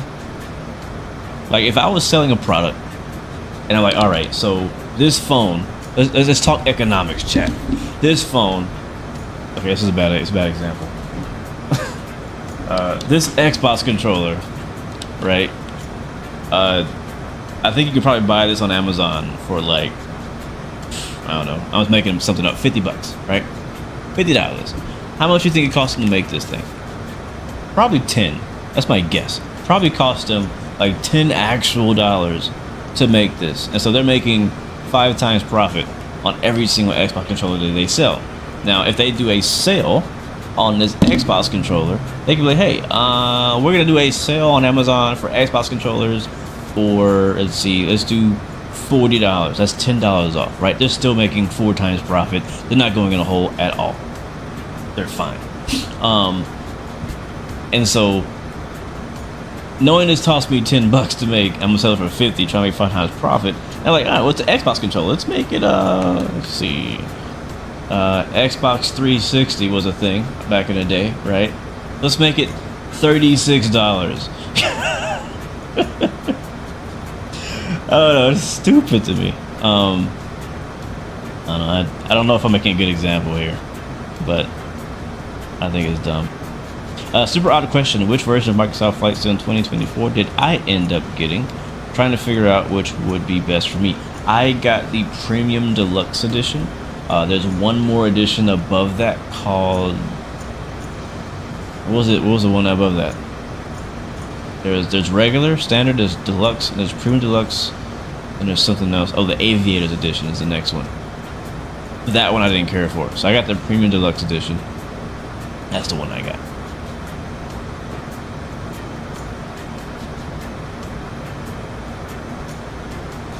F-22A enhanced mod. There's a F-22. Is that for DCS or for Microsoft Flight Sim? We are doing DCS tomorrow night, same time as tonight. Stay tuned for that. We'll be in Syria tomorrow, and I'm planning on flying the F-18 again.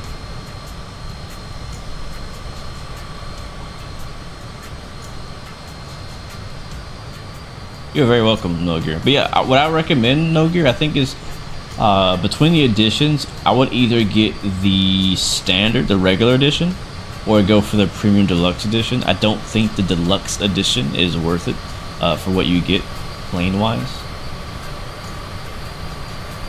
So I would go with either standard or Premium Deluxe. But look at the Premium Deluxe package and see if there's any actual planes in that package that you care about. If that answer to that question is no, then just get standard. That's my recommendation.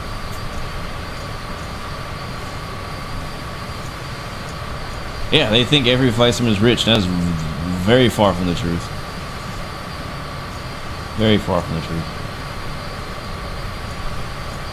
Touchdown Timmy, go for it, man. Do it. Hector, you've been wanting to fly DCS, but you're a noob and don't have a yoke for that either. Yeah. You definitely need a joystick. For sure. But yeah, man, I mean, everybody starts somewhere. Everybody starts somewhere. It's a learning curve, but it's definitely satisfying. By the way, I'm picking up the RHD Sim 767-200 that dropped today. He def stepped up. Quality looks pretty good for $25. $25? Check. I'm gonna have to watch you fly it. Is it? I saw some YouTube videos. I'm not gonna lie. Didn't take them very seriously. Like, no offense to this guy, but I don't know. It is something about the 767 that does. It's like it just didn't seem very like a very serious project.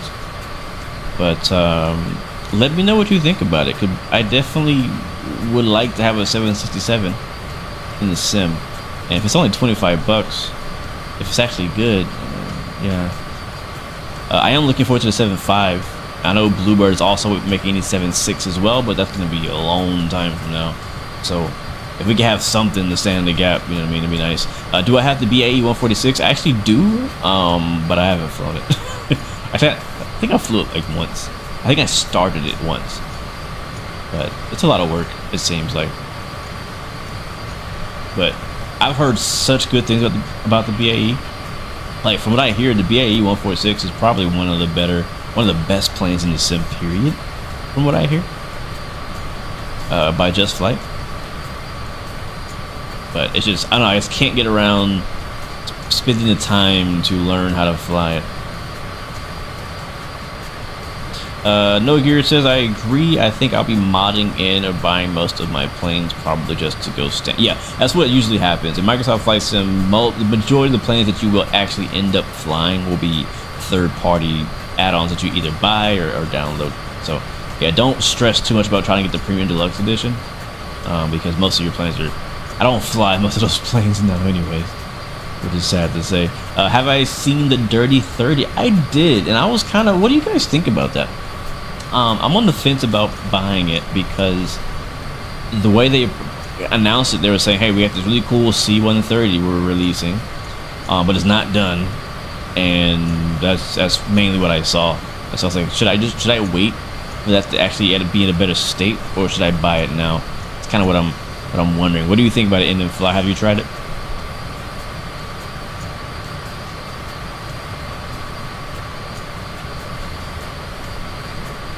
Who's it by Milviz or somebody like that? Can't remember the name. Al Loper, I think it depends on if you're a casual or serious simmer. If you're a casual, the deluxe and fly the planes you get it. If you're serious, get standard and then buy higher quality planes. That's actually a good insight right there. Yeah, I think if you are more, I don't want to say just casual, but like if you're, yeah, let's just say casual. If you don't fly that often and you just kind of want some planes to jump in and kind of fly around, yeah, you could definitely do Premium Deluxe and just fly the default planes for sure. But most people who are more serious and hardcore end up buying planes like PMDGs, like iFlies, like this, to fly later. How are we doing? How far are we? Because I haven't been paying attention at all to the flight. We're currently flying over Arizona. Actually, we're currently over Phoenix. It should be off our right side.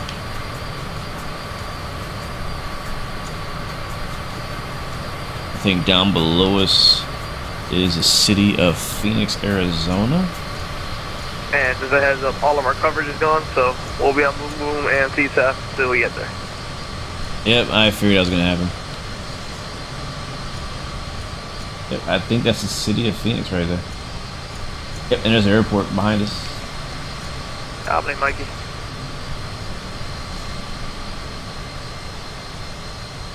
But cool.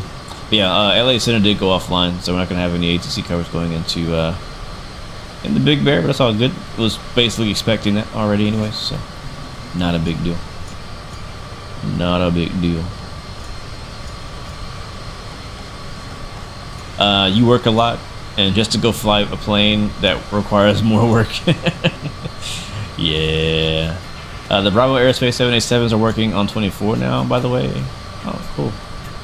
I've not, when he came out with his on 2020, it was at a weird time where I think 24 was about to come out or something, or I think I was flying the Horizon Sim 78. I think is what I was doing. A little bit of no gear lore. Your father was part of the effort of certifying the BAE 146 for operations at London City when they first started building them in the early to mid 80s. Wow, that is an interesting connection. That's pretty cool, man. That's really cool. I don't have any ties to aviation like that.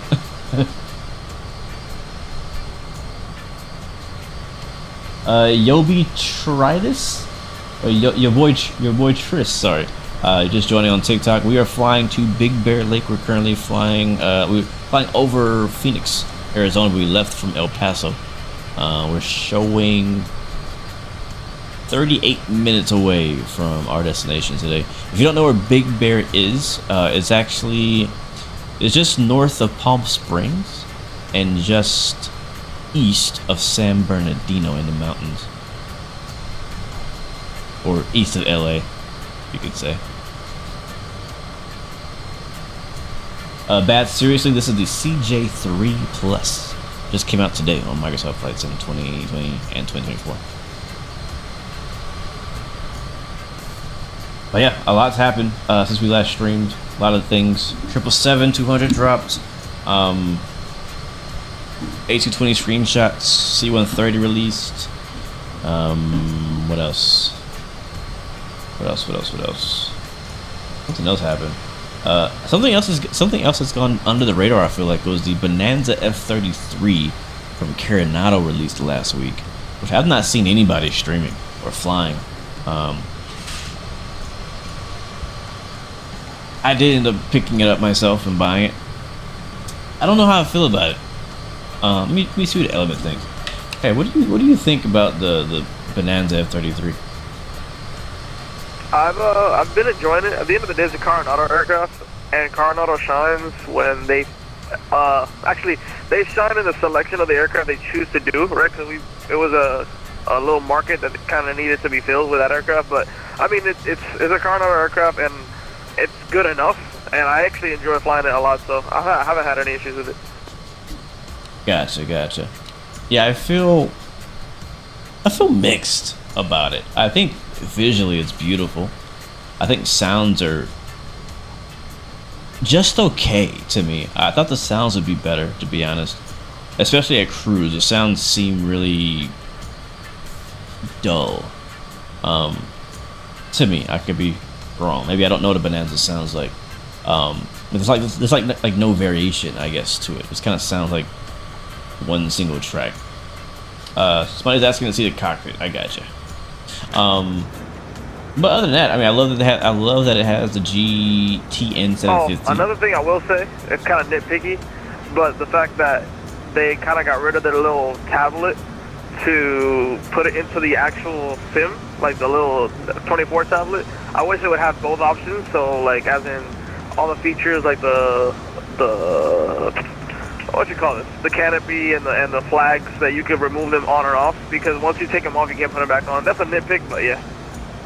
No, I agree. I actually thought it was clever that they put a Coronado app in the EFB. I was actually not expecting that, but yeah, I like how Coronado had their own app, right? That you can do all that stuff with. Now, the whole flag not being put back on thing, that's actually a sim-wide limitation that they have to fix on the Asobo side, because every plane, when you remove the chocks or the flag, you can't put them back, which I think is a huge mistake. Yeah, it's definitely an oversight for sure. And an oversight for this aircraft is that it doesn't have chocks and stuff like that, which is kind of like, yeah. Yeah, I don't know why he didn't, like, it has stuff. Sorta, like, there's really, like, no static objects at all, except for the GPU in this plane. Yep.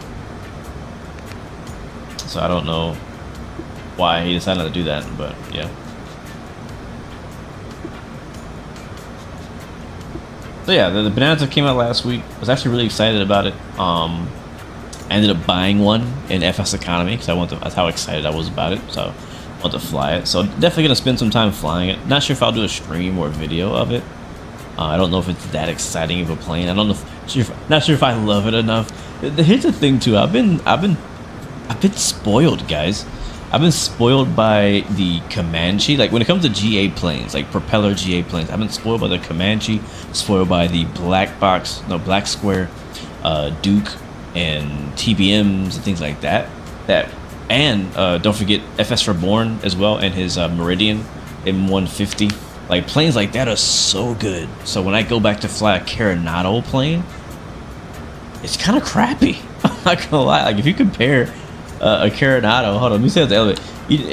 I was just saying that I'm spoiled with all the high quality Black Square and Comanche and Meridian and stuff like that. Like when I go to Coronado, I know I'm not expecting that quality, but like it kind of kills it for me in a way. Yeah, it feels very surface level in a way, like eye candy kind of thing, but it doesn't really give you that satisfying feeling of taking it up and bringing it back down. I know exactly what you mean. Yeah, exactly. Like when I fly a Comanche, like I feel, I don't know, like I flew a plane, man. Yeah, and also with the Comanche, you gotta watch the engine. Same thing with FSR, like not only the engine stuff, but also like the climate. It's like small little details like that that make an airplane feel alive, I guess. No, you're right. Like, one of the things I noticed about how I fly the Comanche is I find myself actually scanning instruments. I don't do that in any other plane. Yeah, 100%. Because yeah, in the Comanche, if you, for those guys, I haven't looked at my N1s at all since we've been in cruise, so thank you for reminding me. same, or my fuel or nothing, man. I ain't paying attention to nothing in this plane. But the cool thing, and this, I guess this is the type of simulation I enjoy, and not just in GA planes, but in any plane. Like having an actual reason for looking at your instruments and systems. In real life, you know, you're taught to, you know, scan your instruments very regularly to make sure that nothing's abnormal or breaking or, you know, anything like that, right? Any early signs of a failure, things like that. But in flight sim, because pretty much every flight you do, you know for a fact there's a guarantee that nothing is going to go wrong with that plane. You don't even pay attention to it, like at all. Like we just said, we didn't look a single time at our N1, at our fuel flow, at our PSI, at our oil temperature. Like none of this matters because nothing's gonna fail on us. We know that. And having that sense of not knowing or knowing that something can fail depending on how you fly the plane or things like that, forces you to actually scan and look at that. And that's the feeling you get in planes like the Comanche, A2A Comanche, the Black Square. There's no airliner that gives you that feeling, sadly, and I'm hoping to get one. Yeah, triples, yeah, the PNG, like you can lose oil and stuff, but I mean, no, the 350, yeah, you can. No, it's like, usually you're not gonna run into that issue in those planes. Let's start looking at our at descending here. So I was supposed to do this a while back, so we're gonna flight plan. Let's go to home. Let's go to waypoint. Actually, let's go to flight plan. I'll go down. I'm gonna click on Big Bear. We're gonna go to waypoint info, and then I'm seeing if I can get the weather. No METAR. Okay, good to know. I'm gonna go grab it elsewhere then. I don't think they even have a weather station in Big Bear. They do. Actually, they don't. The closest one is San Bernardino. So, weather is 250 at 5. It's probably not even anywhere near what it actually is in Big Bear. Because Big Bear's in the mountain. Airports in the mountains have their own weather. Like, it's always different. So we're just gonna go with what we had planned as far as our runway, what SimBrief gave us. We'll go to Big Bear here. We're gonna go to low. No, that's not what I want to do. Oh, here, procedure, approach, and we'll do the RNAV 26. Basically straight in. RNAV 26. I think is it, what's our Okako? And we'll load that. Alright, cool. So that's our approach. We're gonna go straight from 29 Palms to Okako. So let's do that.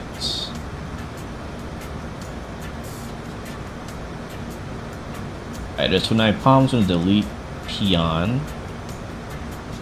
Remove. And I'm gonna remove Big Bear. Done. So it should. Yeah, so there it is. It's gonna fly us directly from 29 Palms to Okako.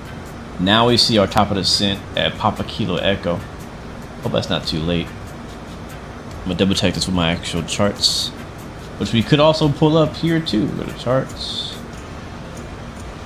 I haven't used the charts yet. Uh-oh, why'd I get a beat? Albuquerque Center. The clock. The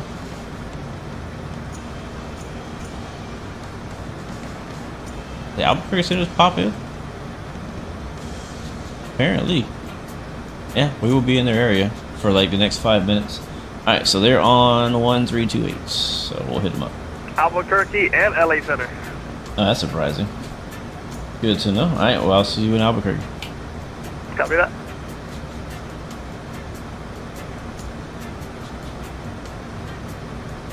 Okay. Albuquerque Center, Citation 116 Bravo, flight level 420. November 116 Bravo, Albuquerque Center, identify. Alright, well, Citation 116 Bravo. Let's see. Albuquerque Center, citation 118 Echo Lima, flight level 400. Like, how do I ident? November 118 Echo Lima, Albuquerque Center, standby. What's my transponder? So many issues. Oh, I think it's over here. It's over here. PD settings. Other? No. Back. Bro, where is the transponder? I can't remember where it's at. I thought it was in here. November 116 Bravo, we're there it is. contact 47 miles to the west of the Buckeye VOR. Yeah, well, I'll still ident, because why not? Let's walk in VFR. November 116 Bravo, squawk 1676. 1676, citation 1 Bravo. Found it just in time. November 118 Echo Lima, Albuquerque Center, identify. Ident for 118 Echo Lima. November 16 Bravo, contact. Why VFR? Because we didn't have any ATC, so I didn't touch the transponder. That's why it was VFR. I didn't even mess with it. So we should have been on an IFR thing. November 16 Bravo, contact Los Angeles Center, 116.52. 1652, citation 1 Bravo. November 118 Echo Lima, rip contact 43 miles west of the Buckeye VOR. Hit 126 actually. Center, good evening, American 1625, send by the Bruiser 1 arrival in Phoenix. 525. 1625 Albuquerque Center. LA Center, citation 116 Bravo, 420. We're 116 Bravo, LA Center, welcome. Alright, how do I get charts on here? Oh, here we go. There we go. There's our approach. 876, go ahead. Here's our approach. United 876, just confirming run the Rocky 1 arrival. So I think we're good. We're doing the RNAV into Big Bear. 76, John Lane, sending around here. 29er, 9er, send via the Rocky 1 arrival at Clever, cleared, RNAV Zulu, runway 20. This is the G3000, Bob, and we're in the CJ3. This is the CJ3 Plus. It's a brand new plane just released on Microsoft Flight Simulator today. Flight level 30, direct Deadpool, we're out of Las Vegas.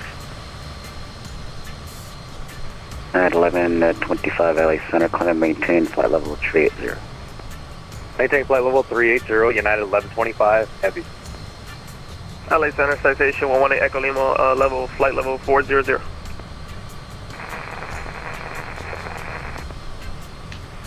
Citation 118 Echo. It is a good little plane, Buckle Bunny. I'm doing pretty good, B3 Burner. Thank you, man, for asking. You know, I'm not that excited about the beach Starship, to be honest. 46 LA Center. I'd rather King Air. Los Angeles altimeter 3000, descend via the Ironman to arrival. Altimeter 3000. Donald Eggleston, welcome to the stream. The BAE 146 is an ugly plane, but I fell in love with it growing up near JFK. That's funny.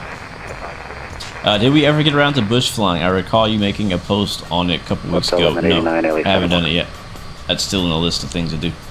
LA Center West at 1726 with you, descending via the Expo 1 arrival 14,000. Definitely gonna do some bush flying soon. I've got some requests for some helicopter stuff too, so 1726. We might go on a little tangent here Palm Springs, the next few flight sim streams and kind of stay away from airliners for a little while and do maybe some helicopter ops, more business jet ops, and some bush flying, because that's kind of what I'm into right now. That's the mood I'm in right now. I'm currently on a business jet binge right now. Like in both X-Plane and Microsoft. I've been flying a Phenom 300 in X-Plane lately. I've been loving it. Challenger as well. I want to go back and fly the Citation CJ4 in 2024 to see how good that actually is. I want to fly the CJ. I want to fly the Longitude as well.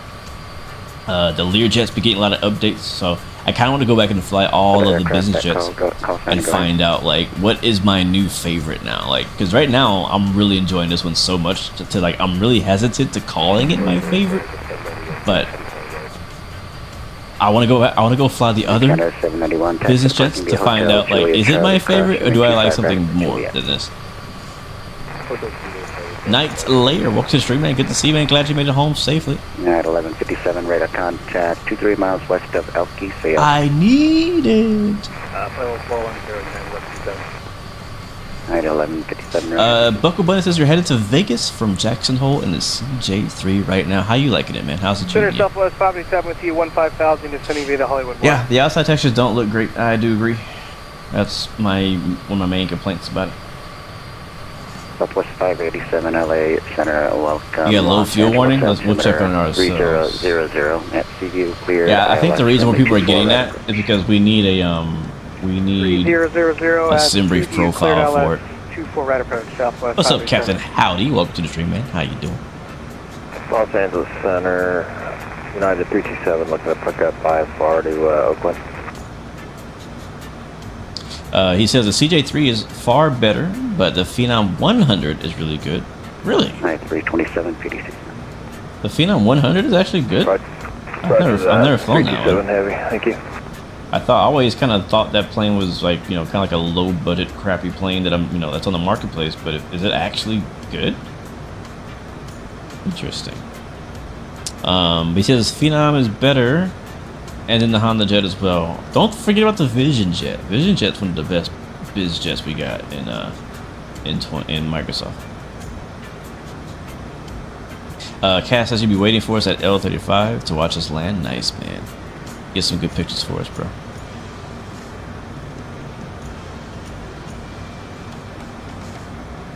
Says the Phenom 100 is pretty good. It's by far better than the Honda Jet. Really? LA Center Vision Jet, 132 Juliet Sierra, radio check. Really? Okay, now I gotta check it out. If you guys are saying the Phenom 100 is better than this, you got my attention now. Because I saw that plane on the store and I honestly ignored it. Not gonna lie. West 3110 LA Center, welcome. I did. I was like, yeah, I'm not taking that one seriously. Now at 2458 LA Center. There's certain releases you see in the marketplace, and you can just tell by the screenshots. Like, yeah, that's not a serious plane. Like, I don't know, you can just tell. I'm also not a big fan of the 100 variant of the Phenom. I want a larger size jet. I know I'm really excited as well for the Flight FX Citation X. It's been rumored to potentially come out this month. Oakland Center 132.2. So I'm hoping that one's 132.2, yeah, United 1125. Hoping that one's good, but it's Flight FX. Flight FX does a good job. They made the Piaggio and the Honda Jet and the Vision Jet. And I'm looking forward to the Challenger 350 they're making too. Yeah, and the FSR Phenom 300 too. Yeah, there's a lot of great jets coming. A lot of great jets coming. All right, we should be descending soon.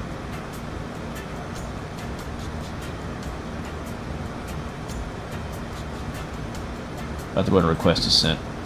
LA Center Citation 116 Bravo requesting descent. It's a Big Bear.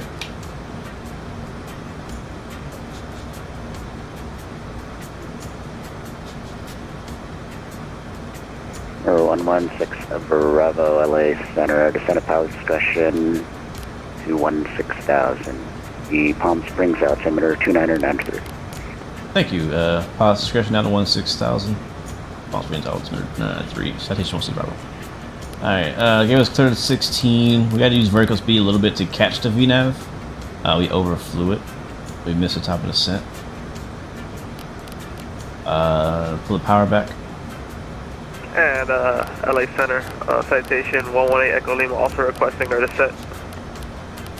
118 Echo Lima, your number 2 in sequence, descend power discretion 16,000. Descent power discretion to 16,000 and we'll number 2 for 118 Echo Lima. So what we can do is we have 16,000 set here. As you can see, we're above the VNAV track. So I'm going to use vertical speed to catch that VNAV track. We're also going to pull our throttle back so we don't overspeed while doing it. And it'll probably go down like 30,000 feet per minute, something like that. Should be good to catch it. Once we catch that VNAV path, VNAV will take United over. 1157 Los Angeles, altimeter 3000, descend via the right or to the VNAV right. will take over and descend us the rest of the way.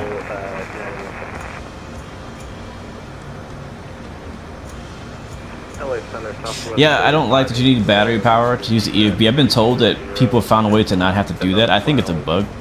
I don't think it's a feature. So hopefully like, that is fixed or will be fixed. Southwest 3581, LA Center, welcome. You should never have to use a battery and turn the EFB on. Late response to United 2458 checking in. Directly overhead, Beatty VOR. Alright guys, we're descending into Lima 35. Looking forward to this spot. I actually just picked up this scenery today.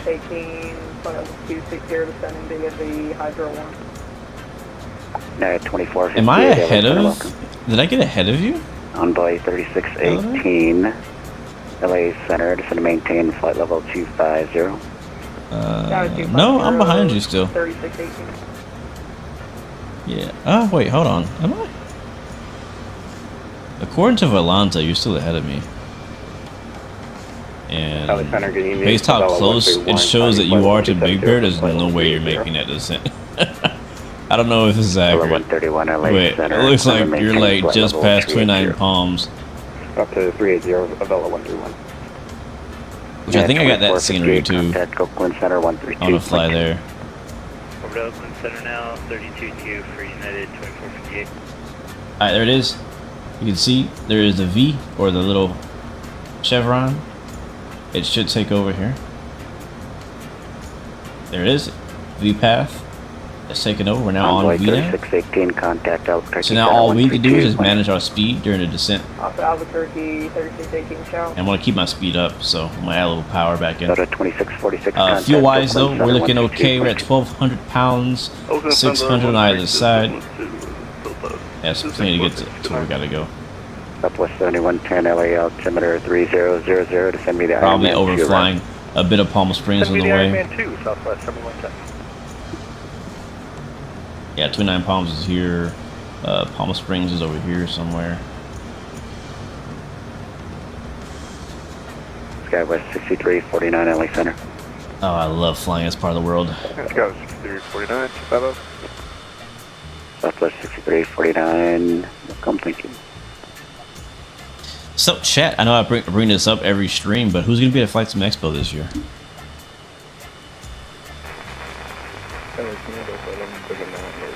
We're getting close. It's now May, so that means that Flight Sim Expo is next month. Can't believe it's almost there. 1139, LA Center, runway 24 left taxi via Echo altimeter 3000.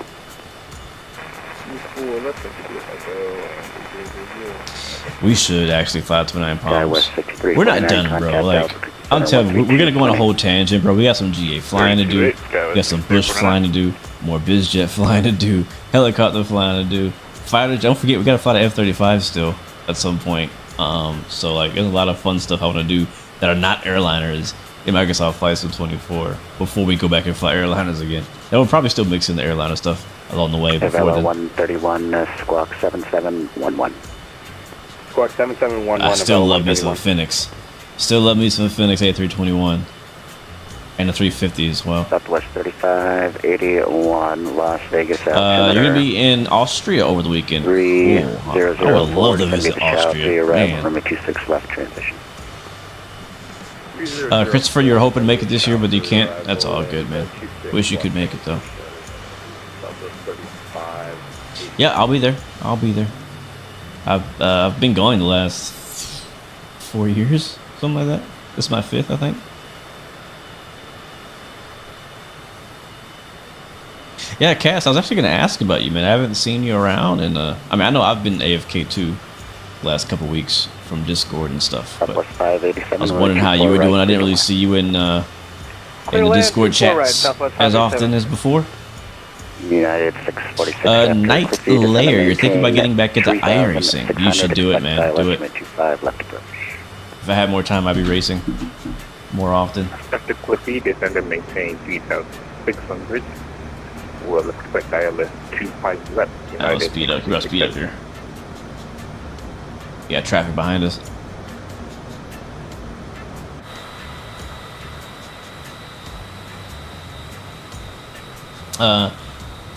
If so, I will tell the Symphonetic crew to come say hi to you. Yeah, I'll definitely be checking those guys out. Had a good time last year meeting a lot of the guys and girls in the Symphonetic crew last year. Had some good conversations with them, so looking forward to seeing them and meeting them 132 again. Juliet Sierra LA Center. Third Southwest. You just had a really rough week. Yeah, man, it happens, bro. Not gonna lie, I had a rough day Juliet today. Sierra clear to Santa Monica Airport. As filed. Wasn't a bad day. It's just, you know, some days are just more draining than others. You know what I mean? And today was one of those days. 26.52 squawk. But I'm here, man. I contemplated not streaming today. I was like, maybe I should take a break. I was like, no. Work never stops. Montego Murray, welcome to the stream, man. You're new. Do I use foot pedals? Yes, I do. I have some pretty expensive Thrustmaster 2PR rudder pedals that I use for my flight sim setup. So yes, I have the rudder pedals. Number 116 Bravo, say approach request. I'll be requesting the RNAV 26 into Big Bear. Citation also Bravo. Number 116 Bravo, expect RNAV runway 26 approach from Okako. Approach from Okako, RNAV 26, Citation also Bravo. Sweet, that's what we're asking for. Velo 131, stop your climb. I'm about to cross over 29 Palms now. Zero for spacing. Stop climbing flight level 360, Velo 131. In fact, I think that's it right there. 29 Palms, Element sent me a really cool video about that airport. And if you have time, I recommend you guys check it out on YouTube. There's a video about 29 Palms. Can't remember the YouTuber. But basically airport in the middle of nowhere in the desert. But very common for people to do cross-country flights into it and stuff like that. So I've never actually flown there in the sim before. But after watching the video, I kind of want to. 1189, descend via the comics to arrival. Delta 1189, descend via the comics to Fex, arrival. yes. This is the CJ3 Plus. Actually, I think. Hold on. Ontario's 299er, Burbank's 299er. 299. Giving Alexander 657 wire. Okay, yeah, I think that airport was 29 Palms. Yeah, I thought it was underneath us because we were turning, but JetBlue 637 LA that was definitely it. Can you not accept an RNAV departure? Alright, let's see. Hopefully we can make this descent work for us, and we don't have to do any turning for spacing or for altitude, anything like that. And we're able to make our single approach into Big Bear on the first try. Sun's going down though, but not worried about landing in the dark. We're good. At 1139 RNAV to Del Rey, runway 24 left, clear for takeoff. We're still like 50 miles away. We're gonna keep our speed up. We're at 22,000 feet. Sorry, Element, we're going so slow. Number 116 Bravo, descend to maintain 10,000. Down to 10,000, citation 116 Bravo.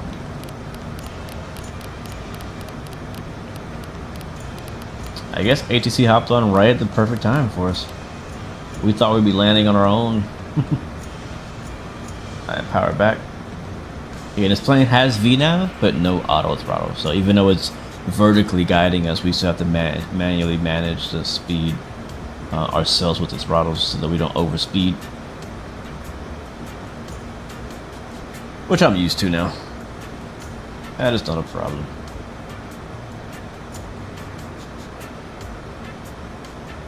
Not a problem at all. But yeah, as you heard on the radio, we'll be doing the RNAV 26 into L35 via Okako, basically going from the east, westbound, straight in. The approach is not much to worry about. Let's see, we'll brief it. Final approach course was 256, minimum altitude at Halvey. is Number 8,700 116 feet. Bravo, Ontario, altimeter 29er. It cleared direct Okako, cross Okako at or above 10,000. Cleared RNAV, runway 26 approach. Cleared direct Okako, past Okako at or above 10,000. Cleared RNAV 26 approach. Citation 16 Bravo, and we have the weather. Alright, 293. We'll go ahead and put that in now. And United I-76, shall we click land? United 876 from the 20 Alright, we right. got a standard 20 right, click land, United I-76. 2993 is the altimeter we're using. Or 118 Echo. Again, there's no actual weather station at Big Bear, so we're using and we'd like to request the R926 as well if possible weather for in the 118 area. 118 Echo Lima number 2 in sequence. Clear direct Okako, cross Okako at or above 10,000. Cleared RNAV runway. Correction. Expect RNAV runway 26 approach from Okako. And we'll descend 10,000 and clear direct Okako, number 2, expecting the RNAV 26 for 118 Lima. Yeah, it okay. We have 1 out, 1 in rule, so I'll have to wait till 16 Bravo cancels IFR. Number 18 Echo Lima, reduce speed to slowest practical. I love it. We'll reduce speed to slowest practical for 118 Lima. Alright, I have to hurry then. 1 in, 1 out rule. That's cool. Los Angeles Center, good evening. This is why I love flying places like this. To 10,800. First time flying here with ATC though. This is gonna be unique. Alright, if you look off your nose, I want to say I think that's Big Bear Lake right there. Let me go ahead and finish our briefing here. We're getting pretty close. So, final approach course is 256. Minimum altitude at Halvey is 8,700 feet. And center southwest 5 is clear 24 right. We're going Decision height 8140. Airport elevation is 6752. So keep that in mind. Airport elevation is 6,752 feet up. It is uncontrolled, so once we pretty much get onto the RNAV, we'll probably cancel IFR when we make visual contact with the airport. 13,000 and 200. That way he can fly in as well. We do need to brief the mist, so if we have to go mist, I can show you this here actually. That's what I'm reading. If we have to go mist, climb to 8,800, then climb right turn to 11,000 feet, direct to Bridget, and then hold. And then request another approach in. That's pretty much it. Transition altitude 18,000. I guess there is a circle to land procedure here too. Oh wait, no, it says not authorized. It says not authorized for runway 8 or 25 or 26, so no circle to land here. Yeah, that's definitely it right there. Alright, start bringing our speed back below 250 knots. Oh, this is gonna be fun, chat. I'm turning music off. I'm excited for this landing. I'm excited for this landing. In the mountains.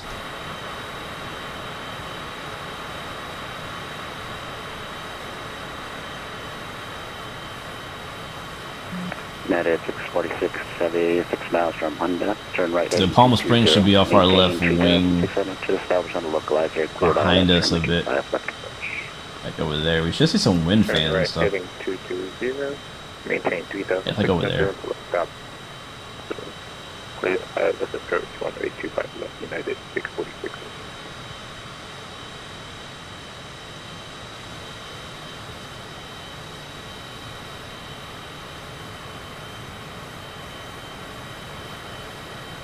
Yep, that's definitely the lake up ahead. That's definitely the lake. Alright, 11,000 feet. Power still slowly coming back. You can actually see now on our chart, we're actually flying into Okako. He says at or above 10,000. It's our only requirement there. Let's zoom in, and when we get serious here. 11. Put the lights on. We have the weather ready for taxi. Clean the cabin. Southwest 14. Cleaned up back here. LA Center, runway 01 right. I Taxi can't. via Bravo Let's Delta. Cross get some runway lucky 26 noodles. right. There's 10,000 feet.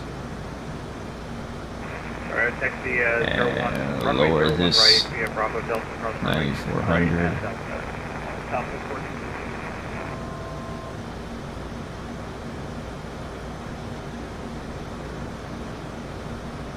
Like, how we need to be at 87? I think I'm gonna fly it from here, guys. I think I'm gonna fly it from here. Are we good? I think we're all good. We're all set up. Alright, let's get it. Get the replay going. 116 Bravo, radar service terminated.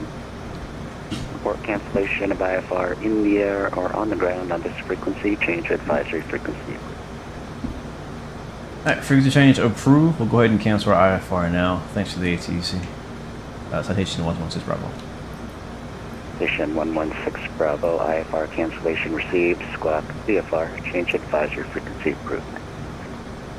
Squawking VFR, over to advisory. Citation 116 Bravo. Alright, over to VFR. Enter. Alright, let's fly the plane. Los Angeles Tower, United 327. Lights are already on. I think I might have Get some jumped back trim. down and started my taxi without calling you guys up. So I'm And I currently see rolling the down runway. Echo right now for 24 left. And gear's coming down. November 118 Be a Echo lot of trim Lima. here. Cross Ocaco at or above 10,000. Cleared RNAV runway 26 approach. Cross Chicago at or above 10,000 and cleared RNAV 26 approach for 118. We might be high here. Oh boy. Number 132 Juliet Sierra. We are high. Employed if not off in 5 minutes. Release for departure. See if we can slow it up. This frequency. Alright, gears down, change 3 advisory green. frequency. Flaps are all the way down for landing. We are fast.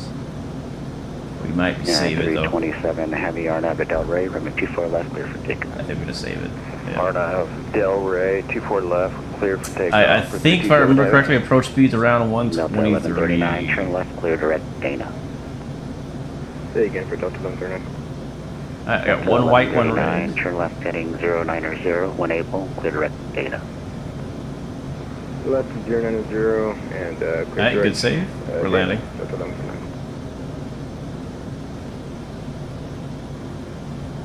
United 646 Heavy. Runway 25 left. Clear to land. Delta 125 left, United 646.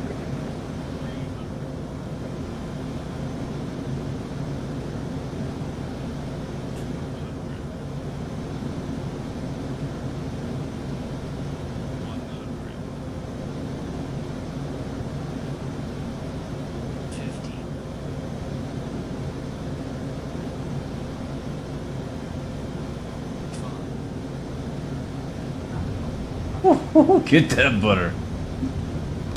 D-brakes. Ladies and gentlemen. Oh, doesn't get any better than that right there. Vela 131. Contact Oakland Center 132.2. Let's Center go. 132.2, Vela Let's get to 131. the Have a end. good night.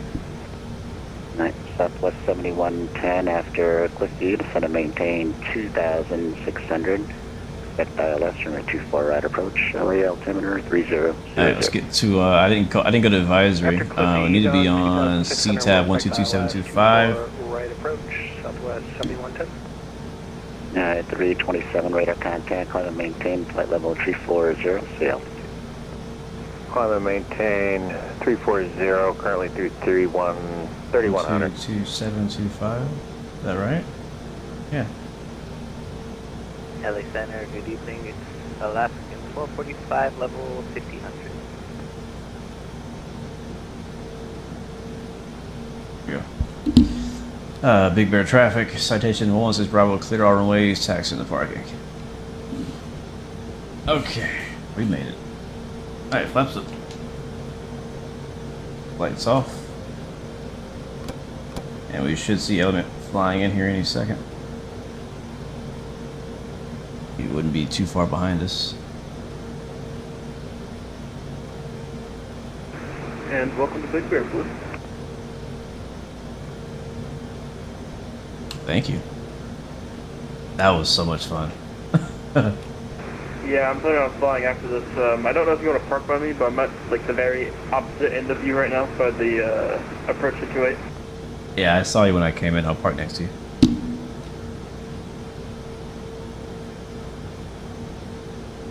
Sick.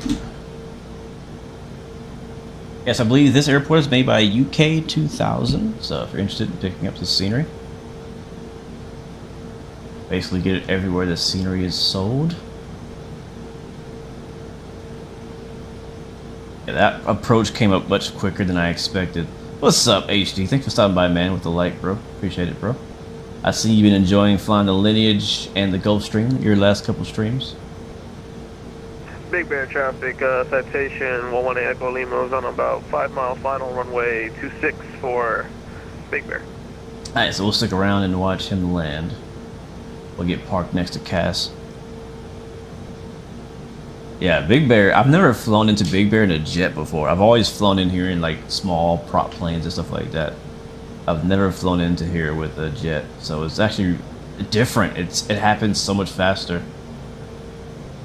That RNAV approach happens so fast. I was not expecting to have to be like descending so quickly. But definitely, 10 out of 10 would definitely recommend flying out here, guys. What's up, JB? Welcome to the stream, man. We just flew into L35, Big Bear. Just landed.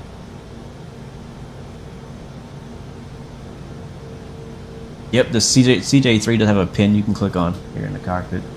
Right here. And Big Bear traffic, citation 118 Echo Lima is 1.5 mile final now runway. I was watching some YouTube videos of some real world CJ3 pilots. I don't remember the name of the channel, but it was a guy who flies a CJ3 and he had the exact same blue pin in his cockpit. I was like, did they model this from this guy's particular plane, or like is that like a Citation thing to have a blue pin in the cockpit? Either way, the plane looked exactly like it did in the sim, which is cool to see.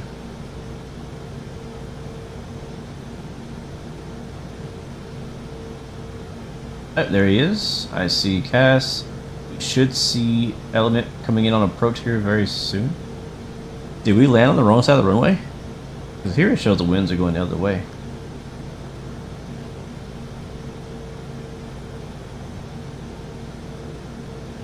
Oh, there he is.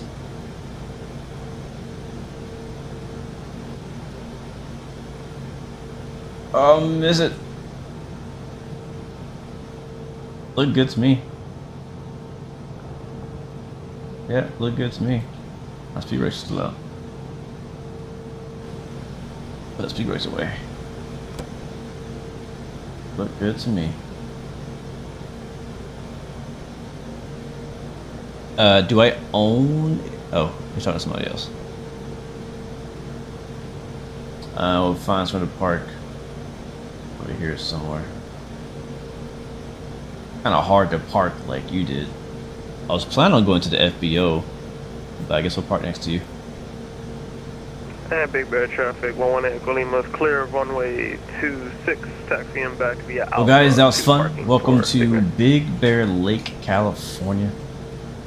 Hope you enjoyed this flight. For those of you who 118 Echo Lima, I do believe I watched you hit a civilian on the runway. for those of you who like no, but it business was just better, ops, I do think this is a must-have.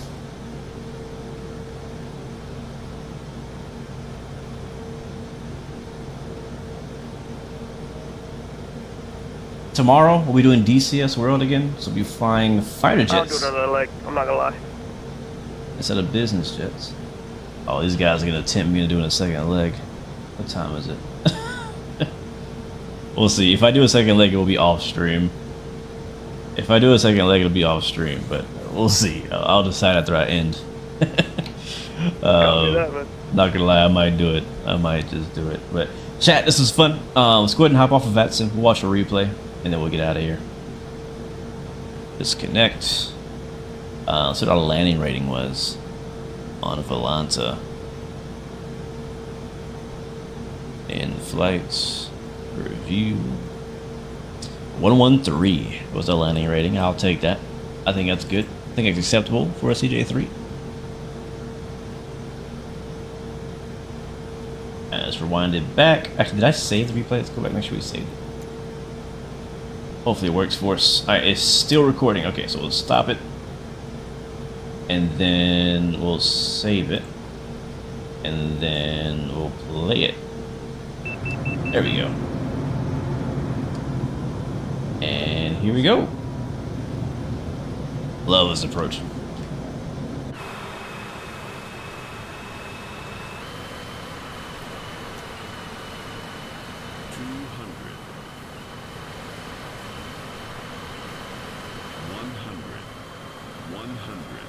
So a little bit of a tailwind, but not too much cross.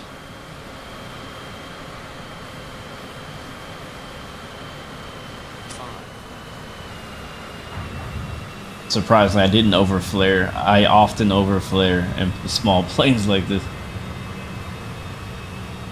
I'll take that. I'll take that. I'll take that. I am happy. I'm satisfied with that.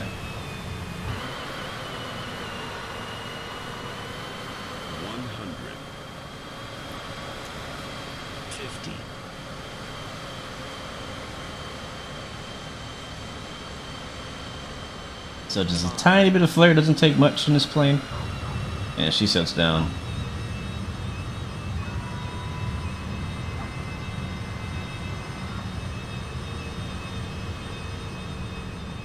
Nice. Alright, one more time. And we'll make a flyby camera. Around here. Go to my camera tool. Go to resets. Adjust it to behind the plane, like around here. Drone lock mode, drone follow mode off. Now I can move the camera around freely. And I'll put it right here. There we go. And rewind. 500. And play. 50.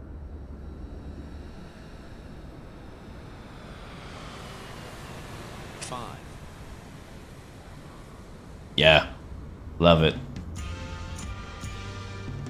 Love it, love it. This is good. This is a good flight. Really good flight. Not sure who thought of it, but great idea.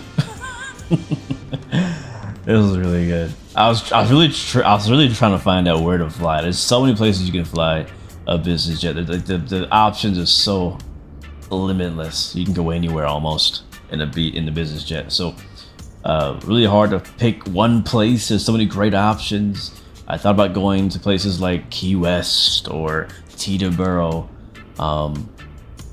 Aspen. You know, there's no wrong answer for flying this jet.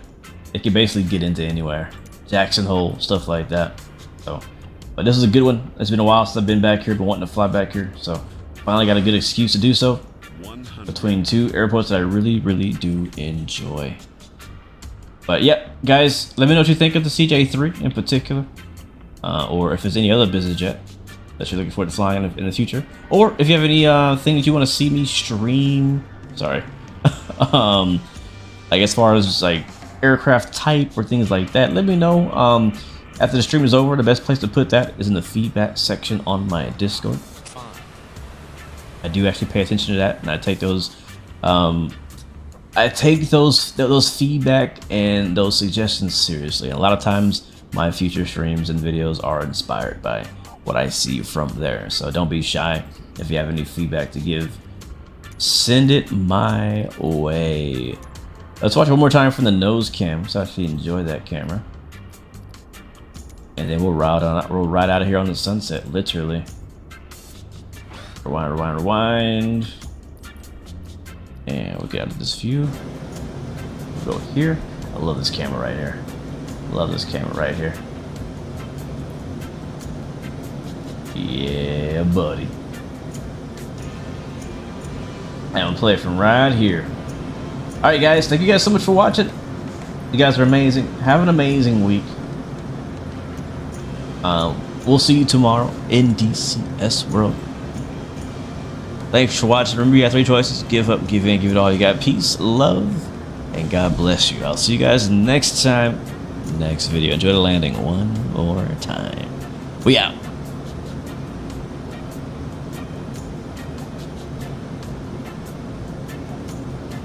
Thank you, Element. Thank you, Cass. Thank you, Infrared Heat Signature. Thank you, Buckle Bunny. SAS. Fex222. Captain Howdy. Knight's Lair. Ken LeMay. NM Flyer. Hector J, thanks for coming through, man. HD Simp. Patches, what's up, my friend? Hope you're having a great day. Christopher Bost, thank you so much.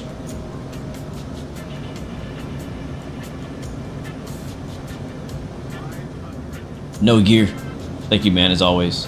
B3 Burner, appreciate you. Stainless. Donald Eggleston. Al Loper, thank you, man, as always.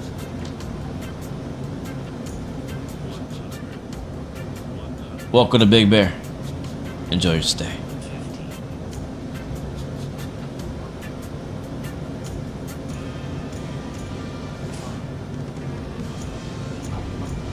Skirt, skirt.